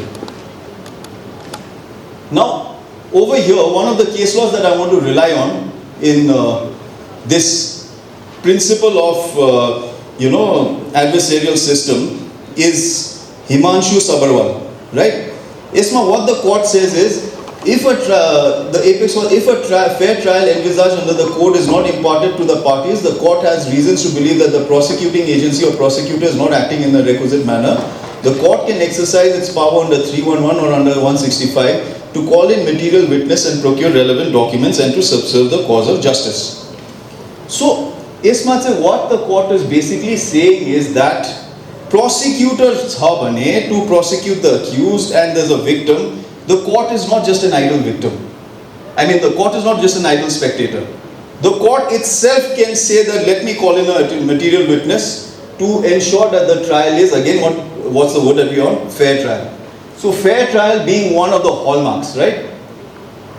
Presumption of innocence. One of the most important things that we always forget while doing reporting in the media. In fact, I think sometimes we are also folly to that, right? As citizens, sometimes we also presume somebody is guilty. But this is one of the most essential elements of a fair trial. The law always assumes that the person who is accused of that crime is innocent until proven guilty. So therefore, while reporting, if you say, accused, it goes against the very principles of fair trial. Right? And then, where does this origin from, right? This presumption originates from the Latin legal principle, e incumbet probatio qui decet non qui neget. That is, burden of proof rests on who asserts, not on who denies. Criminal law, there is this principle, your burden of proof, the prosecution or the state always has the burden to prove that the accused is guilty. It's only when that burden is discharged, then the court comes to a finding that the accused is guilty or not, right? But, let me pause here. There are some laws, opposite, reverse burden of proof, right? Two of the most important offenses being the POSCO offense, rape offense. Isma, again, this completely changes, right? Over here in POSCO and rape, there's always a presumption of guilt. There's a presumption of guilt that the accused has done the crime. It's the accused now who has to disprove that he's not the he's not the guilty person. That's why if you have noticed, there's a lot of high, conviction rates in offenses under POSCO, right? तर अब के हुँदो रहेछ, I'm digressing from this thing but still connected to the topic is यो बेसी conviction भएर अन्त problems started arising, right? Because then it becomes mechanical convict गरिदिन्छु भनेर. The courts thereafter came up with a principle called foundational facts. Courts ले अब चाहिँ के भन्छ, most of the time they say okay, reverse burden of proof छ कि accused ले कायम गर्यो, तर त्यो reverse burden of proof लाई चाहिँ पहिला चाहिँ foundational facts establish गरेर मात्रै reverse burden of proof लाग्छ. Right? Over here there's another case law of the Supreme Court where it says every accused is presumed to be innocent unless his guilt is proved. The presumption of innocence is a human right subject to the statutory exceptions, right? So even the Supreme Court is consistently stressing on this burden of proof and presumption of innocence. Now, third is independent, impartial and competent judges. It's a basic principle of a fair trial. If you have a judge who already believes you are guilty, or if the judge is already personally invested in that case, you're not getting a fair trial. That's why they keep on stressing on judicial independence, right? That's why we see, let's pause here, connected to the topic but not too connected. There's so much criticism of the collegium system, so much, so much. But why is it still prevalent? That's because there was so much of tampering with judges in the, in the 1970s. The collegium system came about because there was so much of influence. Let's go in a short journey back why the collegium system started, right? So when the Supreme Court started giving verdicts that were not, to the liking of the powers that be, I would just say, in a very polite manner, they started superseding judges or transferring them. Thereafter, 3 cases came together, one after another, within a gap of time, right? These 3 cases led to the creation of the collegium system and also expansion of how judges are appointed. Now what has resulted in that is now you have an insulated appointment system where the judges appoint other judges to the High Court and Supreme Court without as much interference as used to happen in the earlier days. And why is that? Is because again here, independent and impartial judges, right? If you have a judge who has to be worried about his transfer, his appointment, his termination at the whims of the executive, think about it, how scary is that? Because it's the executive that's the person that is basically conducting the criminal trial, right? It's the state. Now if the state decides who gets transferred, etc., there is no, there's a loss of semblancy of neutrality.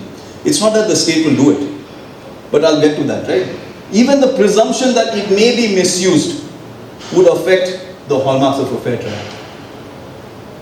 Now what does the Supreme Court say here? That the question is not whether bias has actually affected the judgment. The real test is whether there exists a circumstance according to which a litigant could reasonably apprehend that a bias attributable to a judicial officer must have operated against him in the final decision of the case. Same thing, right? I'm not saying that the state is always not the state. When I say state, I don't mean the state of Sikkim. I mean the, the larger executive as a whole. But if there's even an apprehension of bias, then your right to fair trial is gone. That's why you need to have independent, impartial judges. And one of the reasons why the collegium was created, and again here I pause because in the media I always see criticism of the collegium, right? But I think before we criticize the collegium, we have to also see why the collegium was created and how it led to that creation. And why we sometimes have the Supreme Court, Honorable Supreme Court, even giving decisions that have huge ramifications against the, the union government. That's because they're impartial, neutral. Others, think about it. If you had appointment powers with the union government, you would never see a case where the union government would lose. Fourth, autrefois acquit and autrefois convict.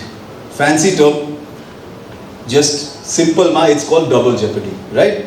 It says that if you have been convicted or acquitted of an offense, you cannot be again retried for the same offense or convicted again, right? In CRPC, there's a provision called Section 300, which imbibes these principles. Our Constitution man, sir, Article 20 man. Isma, why I say rely on this section 300 is this very interesting case law. Kalla Veera Raghav Rao versus Goranda, right? Because Article 20 Samvidhan Manda, they already saying double jeopardy. Isma, what they are saying is, section 300 man say, if you are accused of a separate offence arising from the same set of facts, tesmapan ke subsequent trial man double jeopardy lagsa. Now there's no, supposing today I commit an offence against a person A at this particular time and thing, right? The second case where this case is already disposed of, the second case is barred by double jeopardy. But what if, simple, let me go in a more simple manner. Check bounce buried 138 ko, aju, right na? Tio check bounce hunde, now there's a 420 also, because it's a different offence but same set of facts. So that's what 300 is saying. Tabe go check bounce for 420 man double jeopardy lagsa bande sir. Because the question will always be that again same offence ka haina bane. Knowledge of the accusations, right? That's the fifth principle. The fifth principle says that fair trial requires that the accused person is given adequate opportunity to defend himself. This opportunity will have no meaning if the accused person is not informed of the accusation against him. When the accused person is brought before the trial, the particulars of the offence has to be stated to him in serious offence charge reading, right? Knowledge of the accusation can be also translated into other situations. Departmental proceeding, DC office ma there are quasi-judicial proceedings, right? There also this similar principle is imbibed. If you do not get a copy of the complaint, your right to that fair hearing itself is vitiated. So therefore, you must be noticing sometimes as lawyers or the litigants go directly to the High Court. One of the most, I think, famous cases being Bhim Bahadur Vishwakarma, I think, right? Or Bhim Bahadur Gandhi. This Maki Bhatia learned, the Honorable Judge Ladyship said that one of her prime decisions in that case was that since the copy of the complaint was not served, it violated principles of natural justice. Therefore, that thing was set aside. It went to the division bench. The division bench also upheld that ratio of hers. It went to the Supreme Court. That ratio was also upheld. The fact being that this right to have knowledge of accusation is a hallmark to a fair trial, not only in criminal cases but also in every other thing. Right to open trial, that's also one of the principles that if I am being charged of a crime, the trial needs to be conducted openly. Also, please, there's a caveat to this. When there's a very very sensitive offence like POSCO and rape and all, this is in-camera trial. Alright, so this is not an indefeasible right. The victim's right to privacy also has to be taken into account. Case law. So what is this Supreme Court saying? In Naresh Sridhar, they are saying the Apex Court observed that the right to open trial must not be denied except in exceptional circumstances. That is what I mean by exceptional circumstances. So because there's a sexual offence case, it does not mean that everybody should have a right to that open trial. It should be allowed in most cases, like murder, etc. Most of the times they allow it. I think most of us, that time when the learned additional AG asked anyone over here whether people have visited the courts, nobody said yes, right? Right? So, what is the court? Suddenly, please leave, right? In-camera trial. That's because that in-camera trial is a sexual offence case about to be heard. Even we don't get to sit. All of us have to leave the room. So, that's where your right to an open trial ends. Over here also, this is another reasoning why the Supreme Court is saying that, that right to an open trial is not indefeasible. It says that undue publicity is evidently harmful to the unfortunate women, victims of the rape and such other sexual offences. Such publicity would mar their future in many ways and make their life miserable in society. That's the reasoning. So not an indefeasible right. Aid of counsel. This is a very interesting thing that I keep telling myself. Right? So here they say one of the other elements of fair trial is you need to have the assistance of a lawyer to defend you. And if you don't have a lawyer, the English movies, a lawyer will be provided to you. That's where Section 12 of the Legal Services Authorities Act comes, right? There is a right to legal aid. Now we have a new system called the Legal Aid Defense Council. It's like in the US, you have the public defender, right? So over here now we've started implementing the Legal Aid Defense Council, where there's a fixed Legal Aid Defense Council in that court who gets assigned these cases, right? So 8 of counsels, and it becomes very interesting because here we're talking about criminal. Let's go to civil or constitutional for a while. Certain laws prohibit the appearance of a lawyer or regulate the appearance of a lawyer. One of them being the Family Courts Act. Family Courts Act ye bansa ki the lawyer will not have the right to appear only in certain exceptional cases. And then the Bombay High Court thereafter has recorded guidelines saying that when this, this possibility of mediation is not possible, then the lawyer can appear. So this aid of counsel, criminal cases, yes. But as far as civil and all, it's regulated by the parliament. So this right to aid of counsel in terms of criminal law, yes. But as far as civil law, like I said, there are certain restrictions. Case what? So what does it say? Khatri versus State. The court held that the accused is entitled to free legal services not only at the stage of trial but also when they're first produced before the magistrate and also when remanded. Remand advocate one says that. So what happens again is the learned additional AG had already briefed you over trial proceeds, right? Over here, when the person is arrested, he is brought in for remand because the law of our land states that he has to be produced within 24 hours of being arrested. At that time, it's called the remand because then the police pleads before the court that please let us keep him in custody because we have to investigate the matter. So what the Honorable Supreme Court is saying is you remand the Kirpan, he has a right to a lawyer. Not just when the trial begins, right? Because like the learned additional AG said, the charge sheet filed the hearings also, that's defined as the beginning of a trial. But here they're saying that your legal aid right starts from the very inception. Expeditious trial. This is I think everybody knows. But that's also hallmarks of a fair trial.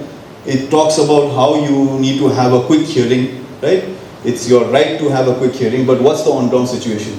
I know this criticism is coming. I hear it every day from my friends, from my family, that, like the learned additional AG joked, tariq pe tariq, tariq pe tariq. But what is this on-ground situation? Why are we facing these delays? Because look, in Sikkim we have a small population, so I can vouch saying that the trials move really fast here. 1.5 years, 2 years, it's almost done. In fact, at this present moment also I'm conducting a murder trial where half the year hasn't ended, half the witnesses have already been examined, right? So this problem arises because sometimes there's shortage of judges in the courts, number one. Number two, there's a huge backlog of cases because we are a very populated country. So even if this right exists on ground, you do face hiccups because of that. So last winter, we were doing a bail matter, alright? So bail matters, if it's filed in Sikkim, it gets listed within a few days, gets heard. Allahabad High Court, we had filed that bail matter. Even after filing it, it was not listed for the first hearing for more than 3 months. Now, is this the fault of the judiciary? I don't think so. Why? Because when you go deeper and analyze the situation in Allahabad High Court, every judge was sitting and hearing almost 500 to 600 matters in a day. And the biggest problem was, out of the 100% strength of that court, there was only 50% or less than 50% judges to hear the matter. So, it's not humanly possible to finish 500, 600 matters a day. So they were finishing 200 to 300 and then the list was again getting pushed over, right? So the problem was arising there. So this expeditious trial, the on-ground situation is that at this juncture. Now what does this case law say, Hussainara Khatun? It says speedy trial is an essential ingredient of reasonable, just and fair procedure guaranteed by Article 21 and it is a constitutional right. Many times you see lawyers approach the Supreme Court asking for bail because the trial has not completed. Sikkim ground bail because it's been disposed so fast, so no lawyer worth the salt usually says that the trial is getting delayed. But you will see many lawyers come from UP and other states who come to the apex court pleading bail because the trial hasn't started or the trial is yet to start despite several passage of years, right? Now let us go to the legislations that shape media law, because here we are talking about the press's freedom to report under Article 19(1)(a). So we will go about these statutory instruments and also what are the slight, restrictions imposed by these legislations. First being IPC. The reason why I'm going to IPC again, this is chronological order. I know there's a change in the law, but more or less these provisions are, similar in nature. So let me just sit and talk to you about this. 124A was more or less not in operation, but at this juncture with the new law, 124A has again been brought under a different provision, right? So this also regulated your media's right to report, etc. Because here the concept of sedition was very vague and ambiguous. So 124A, if you see the wordings, my colleague has broken the entire section down into certain ingredients. But over here, what they're trying to say is that if you use any written words or speak written words that brings about hatred or contempt or disaffection against the government, you shall be punished for imprisonment for life, which may further be extended to 3 years. Now see how vague this term is, right? That's why this 124A became so contentious to the point where in the Honorable Supreme Court, the operation or arrest under this section itself was basically stayed. Because the moment you start using 124A, look at the words. Any word that causes disaffection, visible signs, it's so vast that the police will pick you up and arrest you for anything, right? So it's very draconian. In fact, if you go back in time, this provision for imposing emergency also was later on amended because it was so draconian. Because in that also there was similar kind of reasoning, but later on, due to the imposition of emergency, later on what they said is that reason for emergency should lead to some sort of armed rebellion. It should not just be some sort of instability in the state. So my personal view is 124A being very grave. You're being sent to life imprisonment for something that is very subjective to interpret, right? 153A. Now these are provisions in the IPC that regulate your right to speech, right? So therefore in the media you cannot just write or report whatever you say, because see what happens is, say a person A speaks something that is borderline communal, and the first thing as media that comes to your mind is, I've just reported it, right? But for you to disprove the fact that you had that intent to spread that message, you have to go to trial. So you can't just say, verbatim copy paste whatever. Prima facie, there is a case against you that you also participated in that spread, no? So that's why these provisions you have to please keep in mind and be very careful what you're reporting, because like the learned additional AG says, that case which he was talking about, the defamation case, right?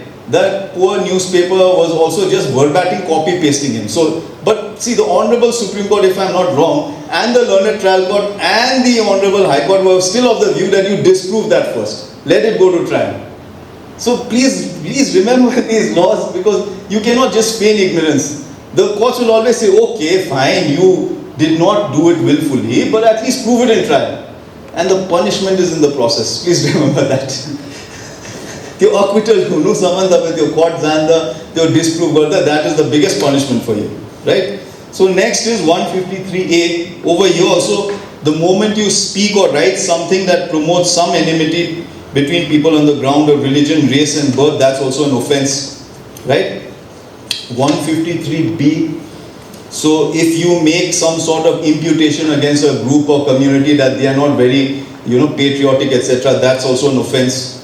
So see how it translates into real life. No, you're writing an article, if it verges or borderline on these are offences. Then 295A, deliberate and malicious intention of outraging, religious feelings of any class or insulting their religion. So you have to be very careful and take into consideration these provisions when you write an article. Don't just verbatim copy it. Now the most interesting being 499. The case the learned additional AG was defamation. Defamation is so problematic, like his, right? Why is the case being filed in Sikkim? That fellow is a minister in South India, the other fellow is, a person from South India. You know, the strategy that the litigants employ and the lawyers also employ and certain people employ in defamation is they'll say the cause of the action arose in multiple places. So if a person wants to fix you, he'll say that speech that you made had its effect somewhere and they'll have multiple cases being filed against you. Right? And like I said earlier, by the time you disprove the fact that you had only published what somebody said, you've already been made an accused. So yes, media rights, the media, the exposure to danger is also there. So you have to be very careful what you publish when some random person comes and speaks, right? Because later on that offense is not attributed only to that person. It's attributed to you also. So let's look at the exceptions, because exceptions are defense staff.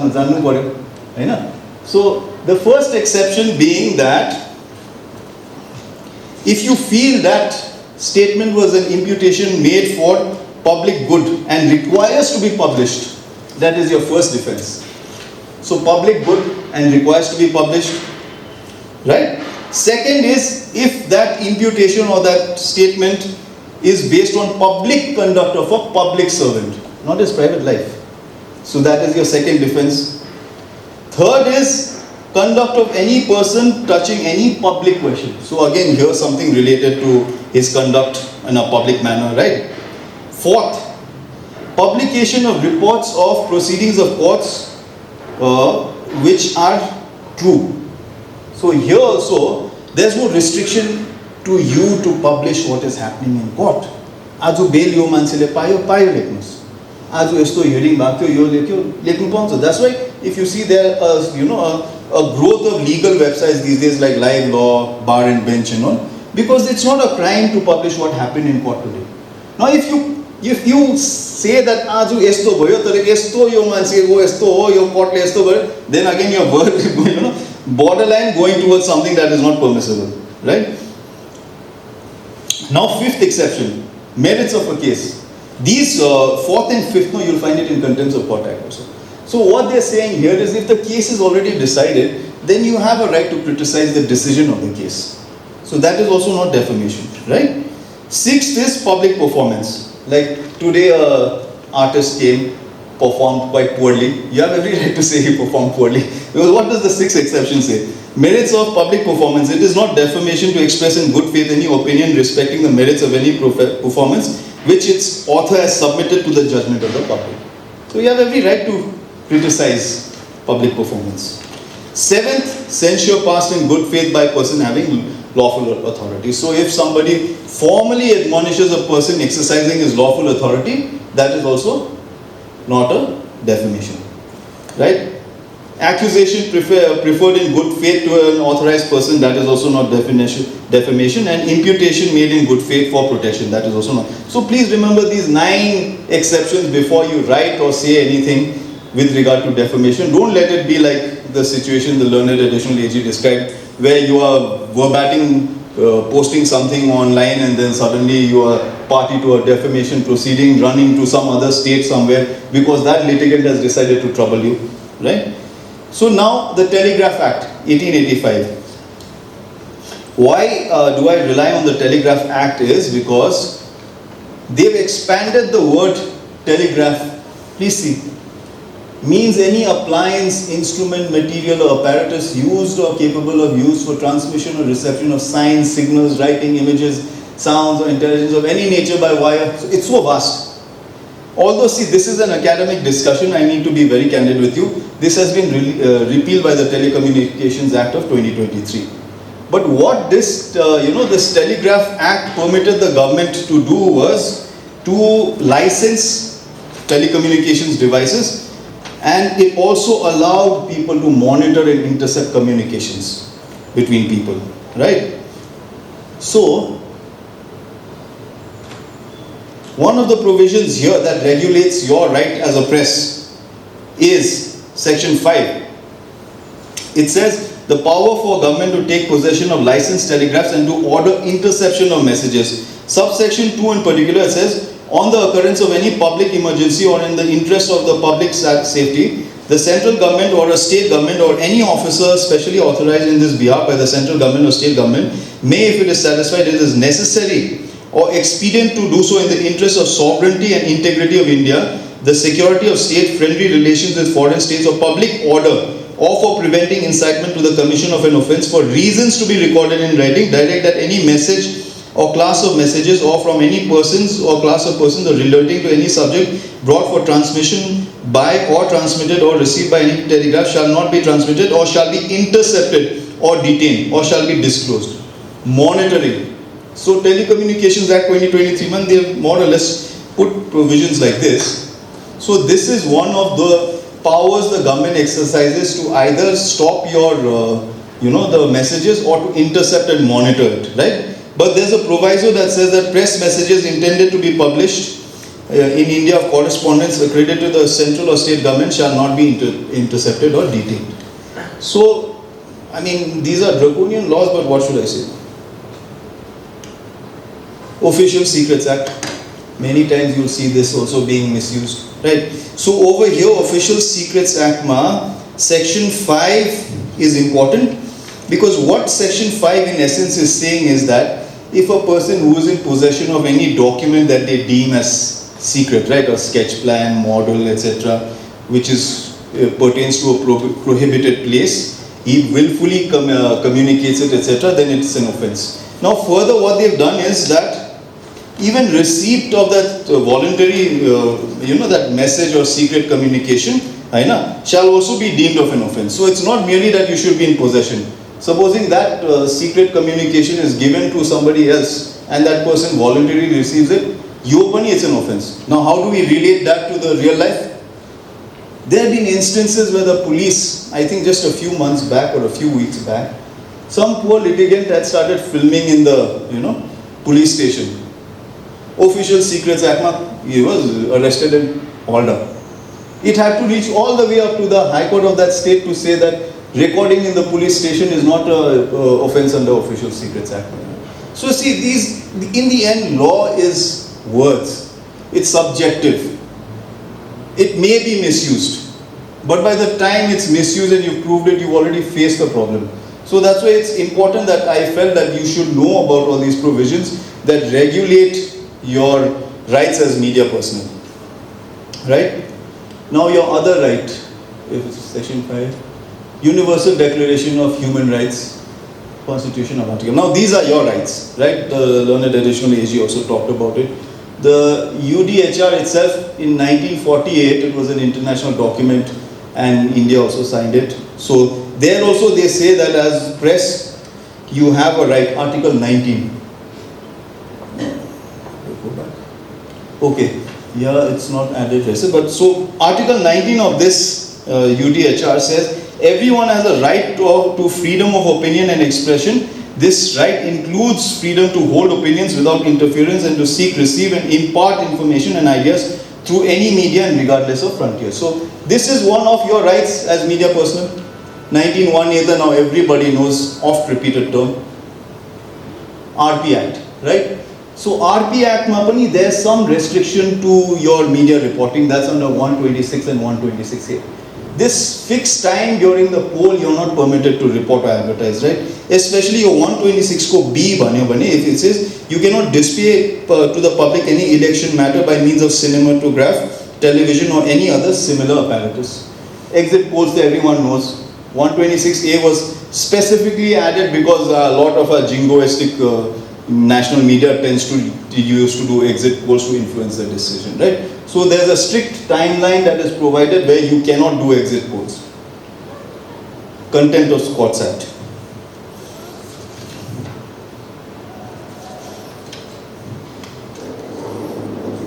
Contempts of court action. Now let me go theoretical because the learned additional AG already told you the basic gist, you know.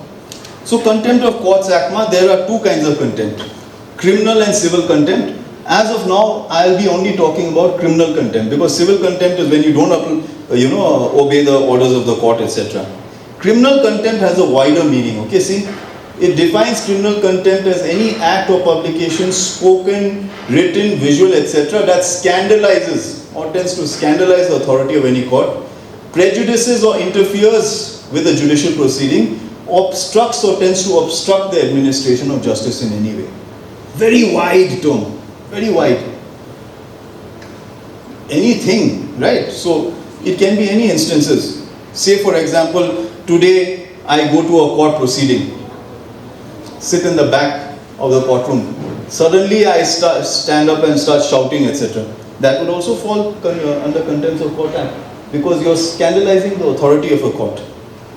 But judges are also very sometimes understanding. I've had a situation where a witness came, I don't know whether I should be candid or not, but a witness came to deposed. Then after deposing, she stood up and said, "Hamro mansela jitaunu parcha," right? Prima facie, that's contempt of court. Prima facie. But there are certain times where you don't want to go more than that. So that would definitely fall under contempt of courts. But not everything needs to be proceeded and you don't need to haul up every person. Sometimes it's better to be magnanimous. Section 3. Right? So as media, what should you know how to protect yourself? Let me switch this off. Too many mics. Section 3 basically gives you a sort of protection, right? It says that you already know that we talked about you cannot, make any comments of an ongoing proceeding, right? So section 3 basically is saying that if the publishing was innocent and the distribution was also innocent, despite, this act falling into something that interferes or tends to interfere with the or obstructs the course of justice, if you can prove to the court that that the proceeding, that you did not know that the matter was pending, then that is your defense. Even in section 3, the question of distribution, publication, right? Because what you are doing is you are publishing that information. If you show to the court that at that time you had reasonable grounds to believe that it did not contain such a matter, then it's not contempt. So, section 3 comes to your aid. But all this has to be proved once the contempt proceeding starts. It's not like that you go to court and say, I take relief under section 3. So that's why, it's better to err on the side of caution. Right? Innocent publication in this way. Section 4. 4 is fair and accurate. It fell under defamation, if you remember. Right? So if you are reporting what happened in the court accurately, and there is nothing further that you've embellished or tried to influence the public's view, then that's not a contempt. Section 5, again the same exception that was there in 499 defamation, right? If you criticize a decided case on its merits, it's not contempt. But that criticism should be healthy. Section 7, publication of information relating to procedures in chamber or in camera. This is very important for those sexual offences cases, right? Over here they are creating the exception that if you publish information pertaining to in camera or in chamber proceedings that pertain to, say, it's a very vague one over here, one of them being invention or issue, IPR ko issue. Publish तपाईँले गर्यो भने त्यो पनि कन्टेम्प्टै हो भन्दैछ है. अर्को one is if it's restricted due to public policy or contrary to any enactment. But over here what section 7 is saying, तपाईँले notice गर्नुपर्छ कि the court has to first come to a belief that yes, this is restricted proceeding and there should be no reporting भनेर. And for that section 7 has been there, right? So IPR proceeding, sometimes there are disputes going on to whether that invention was correct or not. Now let's go on to section 12. Section 12 says the punishment will be for 6 months and a fine up to 2,000 rupees. Now 14, why 14 is important is High Courts and the Honorable Supreme Courts have a more superior power, right? Look at section 14. 14 is saying procedure where contempt is in the face of the Supreme Court or High Court. When it is alleged or appears to the Honorable Supreme Court or High Court upon its view that a person has been guilty of contempt committed in his presence or hearing, the court may cause such person to be detained in custody. Extremely superior powers. So that's why you will see sometimes proceeding hunde garcha High Court ma, if somebody misbehaves or something, they can haul you up at that very moment. That's why you have to show some level of caution and deference to the court when we come. That's why if you notice us lawyers, we always bow when the judge comes, we always bow when the judge leaves. There's some decorum maintained. So 14 is a very dangerous provision, which is an extraordinary provision. Now 15, 15 mache, what it's saying is these cognizance of criminal contempt, apart from the court taking its own view, the way a criminal contempt can also be proceeded is by first seeking the consent of the AG. So if as a lay person you want to initiate criminal contempt against other person, you have to first take notice of the, take consent of the AG. If you see the news in Supreme Court and all, dekhi basata pahle, right? Some fellow starts passing some comments against a certain judge of the Honorable Supreme Court. The first thing that they do is the litigant who wants to start proceedings against that fellow will take permission of the learned AG. Now this is also another right of yours, International Covenant on Civil and Political Rights, right? It says that you have a right to hold an opinion without interference. It says you have the right to freedom of expression. This right shall include freedom to seek, receive, impart information and ideas, regardless of frontiers, either orally in writing or in print in the form of art, right? But see this, right? Over here also 19 says these rights are subject to reasonable restrictions, right? So it says you have to take into account respect of rights or reputations of others, protection of national security or public order. So over here also it recognizes that the right to speak or report is not indefeasible. All of these have been incorporated in the Constitution, most of this, right? That's why most of the time we talk about right to freedom of speech, expression. It's already there in our Constitution. That's the beauty of our Constitution. It's a very pro-fundamental right Constitution.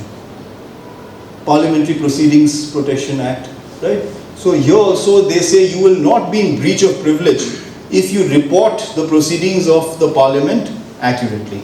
So over here also there is some sort of reprieve given to you. And 4 talks about this broadcast, etc. also will fall under the same matters. Press Council Act. The reason why I added this is, there's a specific section 3 for Sikkim. I found it very interesting. It says rule of construction respecting enactments not extending to the state of Jammu, Kashmir or Sikkim. Right? It says any reference in this act to a law which is not in force in the state of Sikkim shall in relation to that state be construed as a reference to a corresponding law, if any, in force in that Sikkim. So they're saying that if the act is referring to any law, if there's a special law in Sikkim, let it be referred to as that. Now the $1,000,000 question is, do we have any press laws that we are going to rely on? Special law. So Press Council Act has special provision. Bichara Jammu Kashmir no. So objects and functions, this council also can lay down a code of conduct for media personnel, right? So most important, let's go to 14. Now what happens is, this press council, if it feels that a media personnel if it feels that a complaint comes to them that some media personnel has resorted to some sort of unethical means or reported things incorrectly, this press council can entertain, complaints against you, conduct a hearing and then pass a censure, basically admonish you. So 14 is there, it also regulates what you say or not. The Indecent Representation of Women and Prohibition Act 1986. So here also the right of the press to report is regulated to a large extent, where it says you cannot publish or cause to be published any advertisements which contain indecent representation of women. Now 5, no. 5 also is same, it says prohibition of publication or sending. So if you publish also, it shall be deemed to be an offense. But see, there are certain exceptions carved out here. See, if it is for public good on grounds or science, literature, art, bona fide religious purposes, ancient monuments, right? Because you'll see though some of these ancient monuments already depict, scantily clad individuals. I think that's a more respectable way of saying things. This is another thing that also, recognizes the role of media personnel and lawyers. It says that we are considered as human rights defenders.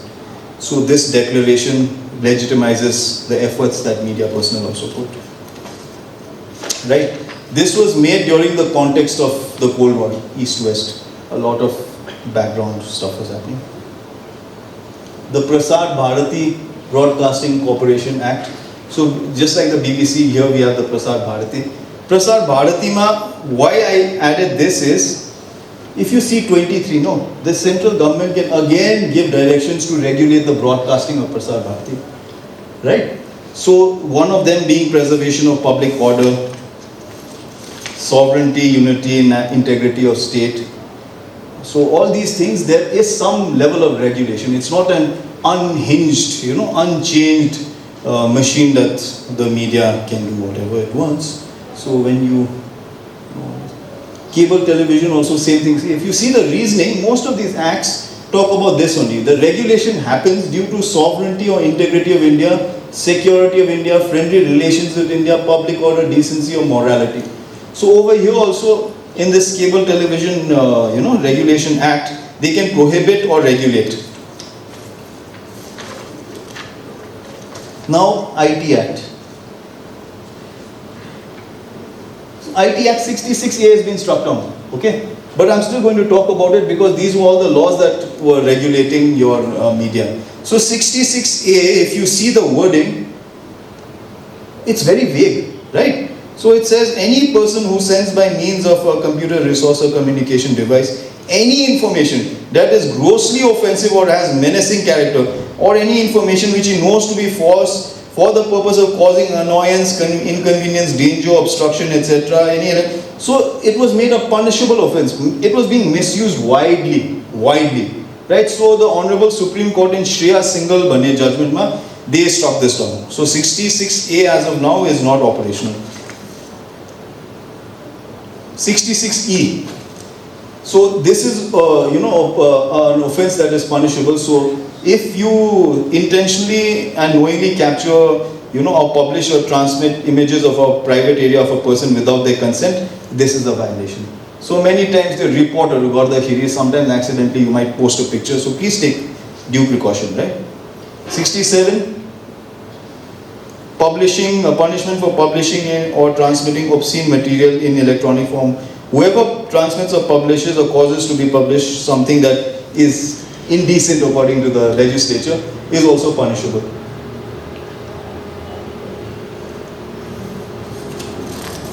Now why do I go to the POSO Act? Right? If you see 24, no? 24 months, it says note 24 subsection B, note the police officer shall ensure that the identity of the child is protected from the public media unless otherwise directed by the special court. One of the prime focuses on POSO Act is you have to protect the identity of the victim. So therefore what the learned additional AG, the courts have been very firm is that look, it doesn't have to be, there's no, force that it's only a registered journalist who has to report. Yes, okay, fine. Even social media journalists have the right to report as of now, right? But these precautions should be maintained. Please take care to make sure that you do not mention the name of the victim. The victim's name should not be mentioned. Any possibility of them being, connected to that person also, do not mention it. Now, most importantly, JJ Act. JJ Act, why do I go over here is, please look at 3. 9, right? Every child has the right to privacy and confidentiality throughout the judicial process. This applies at all stages. So POCSO Act, the sexual offence bhayni. Asti ko tyo Pune ko case, remember? Everyone remembers the Pune case, hit and run. Gross violation of JJ Act's entire object. That poor victim died, those people died, but that juvenile was also hounded, literally hounded.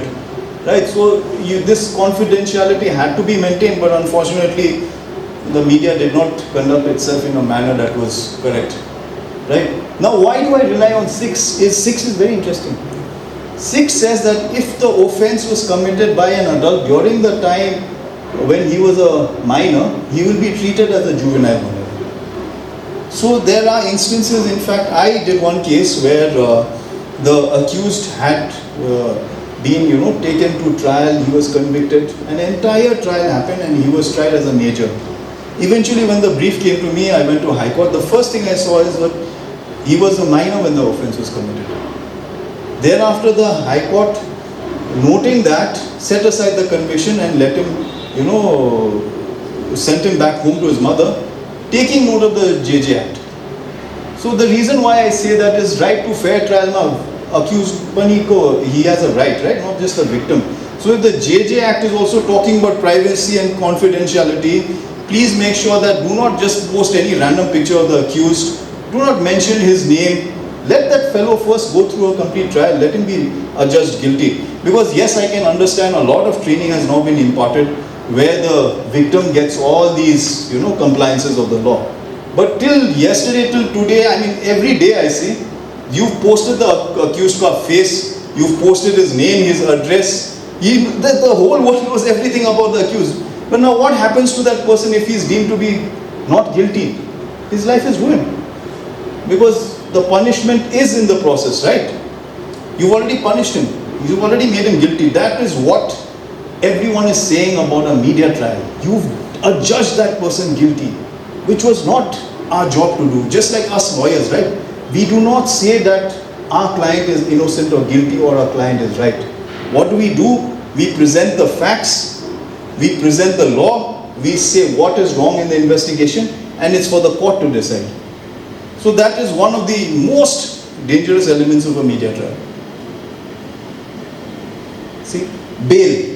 Again, let's go back to that hit and run case. Bail is a right to a juvenile in conflict with law, irrespective of whether it's an NBW or BW, bailable case, right? But the point over here is, if you see in the ongoing sections, in that section only, that bail can also be cancelled, owing to the safety of that juvenile in conflict with law.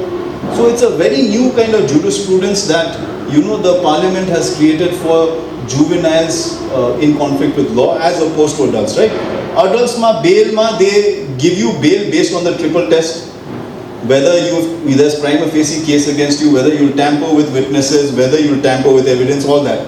Over here, the board can also reject the juvenile in conflicts bail if they feel that if I let this person loose, he's going to be in some danger. So that could be one of the main reasons why the bail of that child was refused after the media trial being hounded.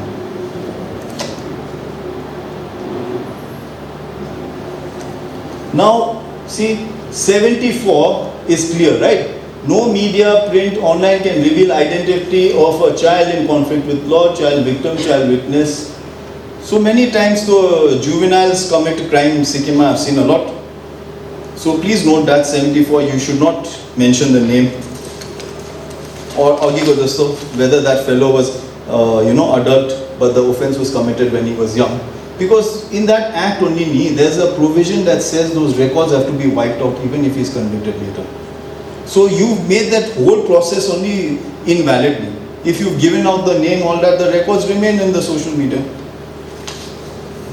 108, it says you need to create public awareness about the act. So, your section 6, please that the juvenile will be deemed to be a juvenile at the date of the offense, not the date when he's arrested. Implications of media trial, right? What effect do we have when a media trial is conducted? Rights of the accused. See, this is why I went in a sequence. We've talked about principles of fair trial. We've talked about, the rights of the accused. We've talked about your rights as media personnel and what eventually, how it's regulated. Now, what is the final conclusion of this? These are contradictory rights. You have the right to report of somebody's commission of an offense, but also that fellow also has the right to be deemed to be innocent until proven guilty. Right? So this is where these competing interests are balanced.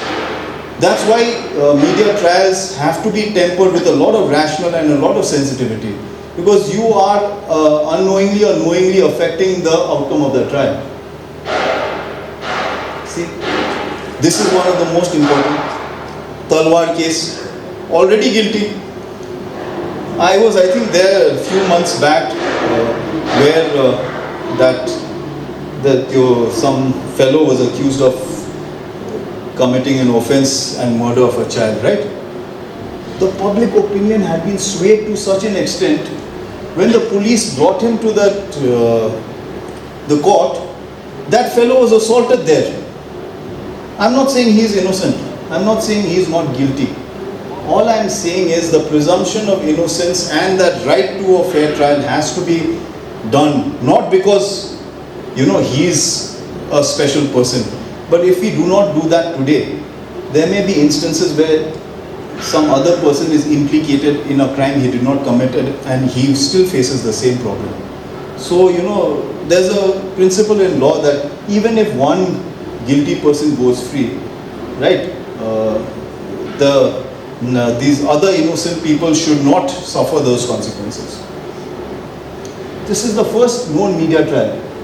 KM Nanavati. Tapaile suneko cha Rustam bhanne movie. Rustam movie was based on KM Nanavati. So this fellow, a naval officer, finds out he has an affair. His wife has an affair with his friend who's a businessman. He goes to his naval base, loads his pistol, goes to his friend's house and shoots him dead. Right? Now, media ko influence is to dollar. India had a jury system, like the learned additional AG said. Jury system thi. Why was jury system discontinued? This was the prime example, jury system discontinued. The media wove such a sad story that the jury acquitted him. Clear acquitted. So see, that's how much big role the media has. You've influenced that jury to say no, he is not guilty. He was not guilty even after committing an offense which he did not deny, right?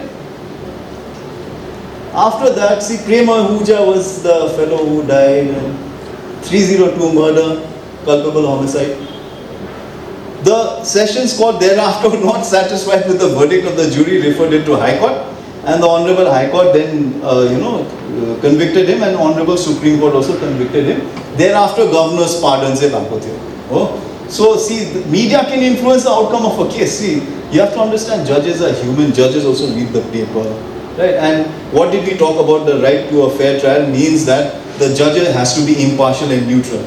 But if you keep bombarding him with information every day, saying, "I know you're the guilty, even he is a human being. Slowly he'll be, right? So we have to be cautious about how we report things. See, KM Nanavati case sparked extensive media attention. So this was the first media trial, and that also it was a disaster because the jury acquitted him. So media plays a very vital role. Jessica Lal case. Now this is a fantastic role that the media played. So it's not always that the media plays a bad role, right? Jessica Lal case, I was a school student that time, but for us as law students, it's something that we talk about. So there was a party going on in Delhi. The alcohol got over. Mr. Manu Sharma comes, asks for alcohol. Jessica Lal, being a model, says, "Please, no, we can't serve anymore." So in typical, fashion, he shoots his gun in the air. Unfortunately, one of the bullets kills Jessica Lal. Now, why this case became so, it's a big milestone moment for media is because this person who was accused was a very influential politician's, I think, grandson or son. Shankar Dayal Sharma, the President of India, one-time President of India. So the Delhi police, everyone, they did a very slow job. So it was going completely in a wrong fashion. That's when the media intervened. The media intervened and started, doing sting operations, making the public aware that material witnesses were being tampered, etc. So they did not let such a powerful person also get away scot-free. That is one of the best moments that the media has shown. Eventually this person was arrested. Convicted, sorry. See, he was sentenced to life imprisonment. So it's not always that the media does a bad job. A media that has the conscience, the inspiration can do a fantastic job. Jessica Lal murder case. Impact, see? So what did they do? They did a lot of activism. There was a lot of public outcry, sting operations. So the judiciary also worked overtime, right? The judiciary realized there's a lot of attention to this case. So let us proceed to fast track this case. So this is one of the hallmark moments of media trial. Now, here is one of the views of Supreme Court in Nilesh Navlakha, right? So what does the Honorable Supreme Court say? This is the first time they say, they issued certain directions. They said, the privacy and dignity of the victim must always be respected. Sensitive information related to the case should never be made public. Confession, admission made in front of an investigator cannot be published. The interviews of anyone who is connected to the case may not be undertaken when the matter is sub judice. These 3-4 points, remember, you're good for the moment. You don't need to be a master, right? The reason being, last time what happened in Mangan a few months back, the murder case, Victor Ney was murdered. The police does a press conference, brings that accused, says he confessed. Goes completely against Nilesh Navlakha, right? The matter was charge sheet was also not filed. So it's not like always the media is doing a wrong job. The police also, I feel, at that juncture may be subject to correction. I feel that was not the correct approach of the police. Because now what has happened, everybody feels that fellow is already guilty. You've already influenced the outcome of that case. And please remember, like I said earlier, the learned judge is also a citizen of that society. That learned judge will have sat, watched that video and already started having, an opinion, maybe he's guilty, right? I'm not saying he will develop an opinion, but why give the risk? Now, comparative analysis of laws in other countries. Since India adapted most of its laws from UK also grants press the right to report, etc., but subject to certain regulations like India only, right? The Crime and Courts Act, the UK Contempt of Courts Act and all. Now, United States, First Amendment, the media reports, slowly India is turning into United States only, because national media, most of the times enters into a lot of, masala, so I don't want to say more than that, but US also say it has a very clear right? The First Amendment. It forbids the enactment of any laws that restrict the constitutionally protected right to free expression. So just like India, US also has laws. So at the end of the day, what I am trying to say is that the courts intervene at certain situations, the government will intervene at certain situations, but as media personnel, it is you yourself who has to reflect and decide how to report an emerging piece, whether it's correctly being reported or not, right? Because not everybody can keep doing a follow-up on are you reporting correctly or not. So if there's self-regulation, the better. Why should somebody else keep on regulating you? If there's self-regulation, the better, because that way it preserves your right to free speech and expression under Article 19 without the Parliament coming and how should I say, creating any laws that affect your right to free speech and expression.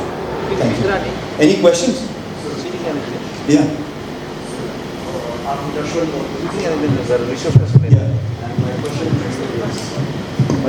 So although it's your profession, how does it affect you mentally when you have that time again? You already have a preconceived notion that it's a morally wrong thing the person should be punished, right?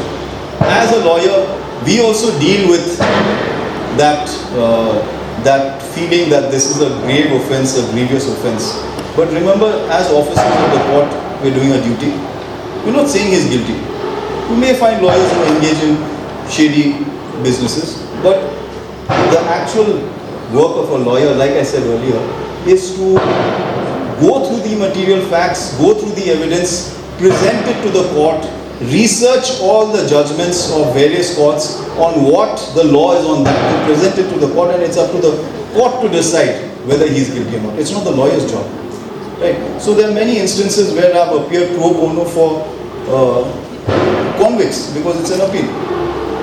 This question is also but it's not my duty to say he's innocent. If you see none of my pleadings, do I claim innocence? A lawyer's job is only to see whether the trial was conducted properly, whether the material facts were placed on record, whether due process was followed. It's not my job. Maybe one day if somebody tells us to be a judge, then okay, that burden weighs heavily on you, right? But as reporters also, you have to know that. No matter how grievous the crime, it's not our duty to say he's innocent or guilty. Bare facts, material facts, that's it. Because you're influencing, no? Right? Any other question?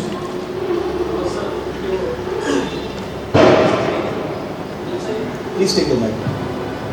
जब पनि केसहरू हुन्छ public related high court या supreme कोर्टमा चाहिँ गरिरहेको हुन्छ त्यस विषय लिएर मिडियाहरूले स्टोरीहरू गर्नु पहिला त हामीलाई पाउँदैन भन्दै केही महिना अगाडि सुप्रिम कोर्ट दुईजना जजहरूले चाहिँ यसलाई मिडियालाई ट्रायल मतलब मिडियाले स्तरमा स्टोरी गर्नु कुनै पनि त्यस विषयमा पब्लिकमा चर्चाको लागि ल्याउन सक्छ भनेको थियो अहिलेसम्म पनि जुन चाहिँ सबजुडिस म्याटरहरूलाई चाहिँ मिडियाहरूले स्टोरीहरू गर्नु पाउँछ भने जुन चाहिँ पब्लिकको फर्ममा छ या त जुनै पनि स्टोरी होस् भने सी अघि तपाईँले contempt of court act provision पनि पढ्यो डेफिमेसनको प्रोभिजन पनि पढ्यो the word over here is true and accurate reporting of the court proceedings no so if you are reporting what actually transpire on that day you have every right to report The problem arises is when you start adding, I'm not saying you do it or somebody from the Sikkimese media do it, but there'll be lots of instances where that accurate reporting sounds Sangay, then there's some sort of other masala where,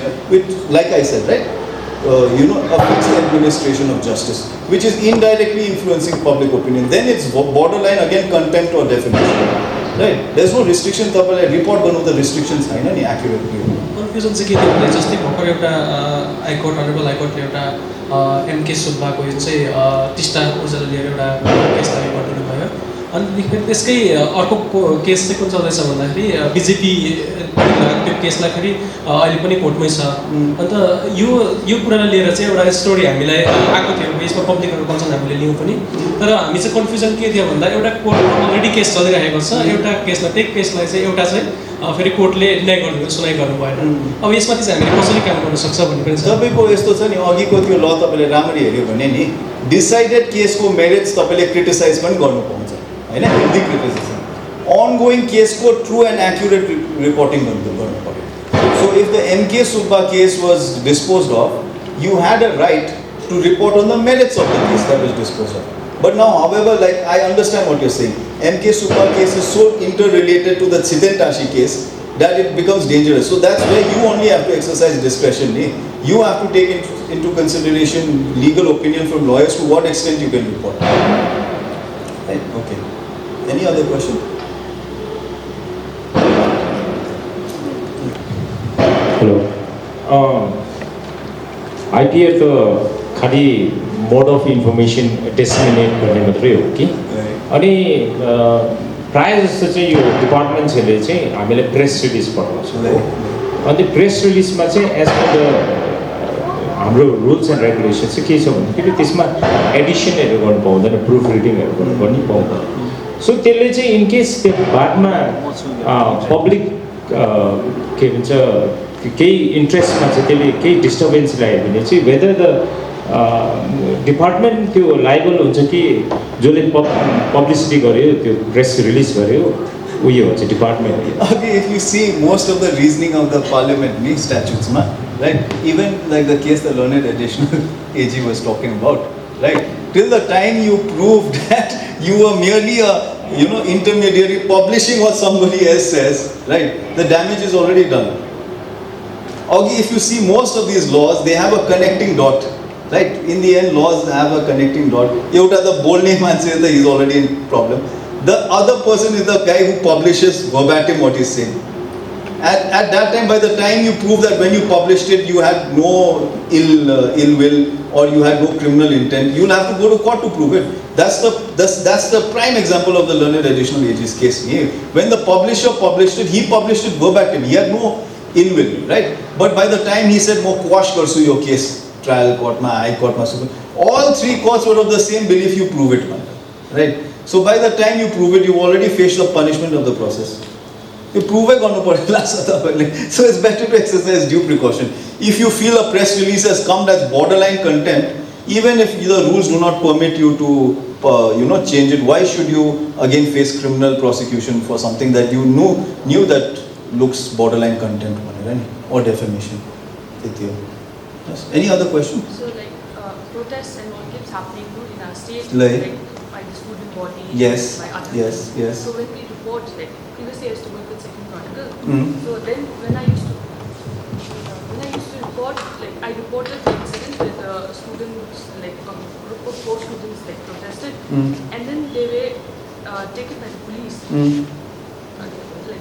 without anything, just taken by the police, and then they were. I think you're reporting about the gazing students case, Yeah, right? they were in Sadar Thana. Then when we reached there early in the morning, and we wanted to take a few clips, and we asked him permission also, and then he said we are not allowed to do that. See, the gazing case, although it's a sensitive matter that I want to talk about, but what the few things is you have a right to protest, right? But that right is also tempered with certain restrictions, If I'm not wrong, that those fellows that entered the learned chief secretary's office and were, inside the government premises. Yes, right. So outside with the parking area, because at night we are covered. Because.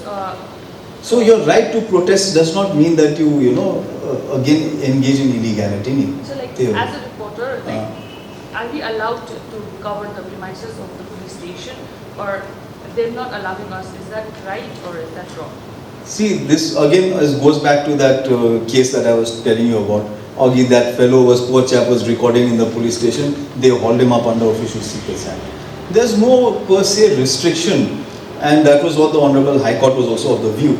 But on ground, to be very clear, things operate very differently, right? That's why I keep saying law students have a very different perception of how the law operates as to a lawyer. Because provision yo bhancha, tyo bhancha, your rights bhancha. On ground, how it operates the law is very, very different. So yes, you may have a right to report or record in the police station, but on ground, physically they may say, please don't.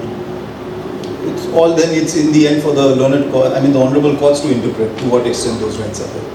Right? Any other questions? So, we see there are such laws for social media and digital platforms. Yes, there is digital intermediary But rules. then we see some posts being posted by some individual and they delete the entire handle and the news is carried by multiple platforms. Yes. And then we saw similar case in Operation Sindoor as Yes. well. Yes. The national media, they were not posting that on their TV platform, but they were posting the things on the social media platform. What will be the cause or the against action to that? Because the laws for digital and the television is comparatively different. Let me give you a prime example, simple example. I make a defamatory statement on social media, right? That social media is viewed by 10 different people. That thing is viewed by 10 different people at 10 different locations. That's a multiple cause of action. Multiple places the complaint can be filed. You see the statements made by the leader of opposition, Mr. Rahul Gandhi, or for example, the law student who made a comment, very vitriolic comment, and she was arrested, right? Why is it that the arrest is taking place somewhere else even though the statement was made on social media? Because if you see it's CRPC, I will not go to BNS, same thing, but there's a cause of action bani. So 177, 178 ma kuda answer. 177 is supposing today physically I am here, I assault him. It's a clear case of a cause of action that arises here. 178, etc. are slightly more varied, right? There's a belief that if cause of action arises in multiple places, courts of all those jurisdictions have, the right to hear that case. So, your social media, if you make that statement on social media, somebody says he was affected by it sitting in Bihar, that court will exercise jurisdiction based on 178. multiple causes of action. Alright, then the same old provisions will apply your IPC, right? Because you're spreading enmity, hatred, or IT Act, etc. Anything. It's not like one single act will apply. So that's why the multiple causes of action, and that's why people fall into trouble. Social media, it's a big problem. Yeah. So, I hope you're familiar with rap. With? Rap music. Of course. I also listened to rap music when I was in school. So my question to you is, Yes. although there are like controversial lyrics, Yes. so can those lyrics be used against them? You missed out on the main point. MF Hussain case, he had he had naked women, etc. drawn, right? The Indian law recognizes your right to artistic liberty, right? So just because it offends him, you still have a right to artistic liberty. Although, I mean, it doesn't prevent somebody from filing a false case against you. But to that extent, the law permits artistic liberty. You can take artistic liberty. Artistic liberty, that's again something for the court to decide. But yes, your freedom of speech is protected to a large extent, but it's all subjective, right? Sometimes the courts say that, no, you spoke too much. Sometimes the court is like, okay, liberty, you have the artistic liberty. The Ranveer Alabadia case being a prime example. That was a social media thing. It changes, right? Because like I say, the honorable judges are human. Different judges have different perception of what is artistic liberty. Today I might say your rap music with a lot of abuses is artistic liberty. Someday some other judge might come and say, no, that's not artistic liberty. You can't stretch it to that extent. So it's also based on the honorable judge's perception. Sometimes, but yes, Article 19(1)(a) protects you. Many times. You will see most of the case law will protect you. Although you will get a thrashing in court saying, why were you speaking like that? When that Ranveer Alabadia bail happened, what happened? Did you watch the video? Justice Suryakant was very critical about what he said. Tasteless, he said. But he still granted him bail, no? That's it. Your artistic liberty is protected. Any other questions? Yeah, please, sir. So it's a very simple question, not too complicated. I'm Shen. I work for the IPR. I read English news a little. Previously, after my school, I always wanted to pursue LLB, but to my dismay and dissatisfaction, my family discouraged me from pursuing law because they said in Nepali, "Karla seto bananu parcha, seto lai kala." Nah. So that's a layman's perspective. Yeah. So because I always wanted to pursue LLB, but now I'm like late in my life, so I can't go back. So like, would you encourage the youngsters, the upcoming generation, to pursue law? I think Simon sir will be the first to attest to my story, right? I was an accidental lawyer. I was never meant to be a lawyer. I was more into, like he said, music. Then from music I was into kickboxing, etc. Then I fell sick and my mother suggested I try law. On the first class I took, that was jurisprudence, the subject that everyone hates the most, philosophy of law. I fell in love with the subject. So it's not like, just because somebody says you should not do it or do it. It's entirely up to you. If you feel you like the subject and you see you have a knack for it, go for it. But do not fall into the play that lawyer le kalo le rase to banana. A lawyer's job, like I said, is not to prove innocence. That was the traditional mindset. No, I'm just saying. Right? So, yeah, I was discouraged from pursuing law. So, anyways. Because of layman's perspective, Thank you so much.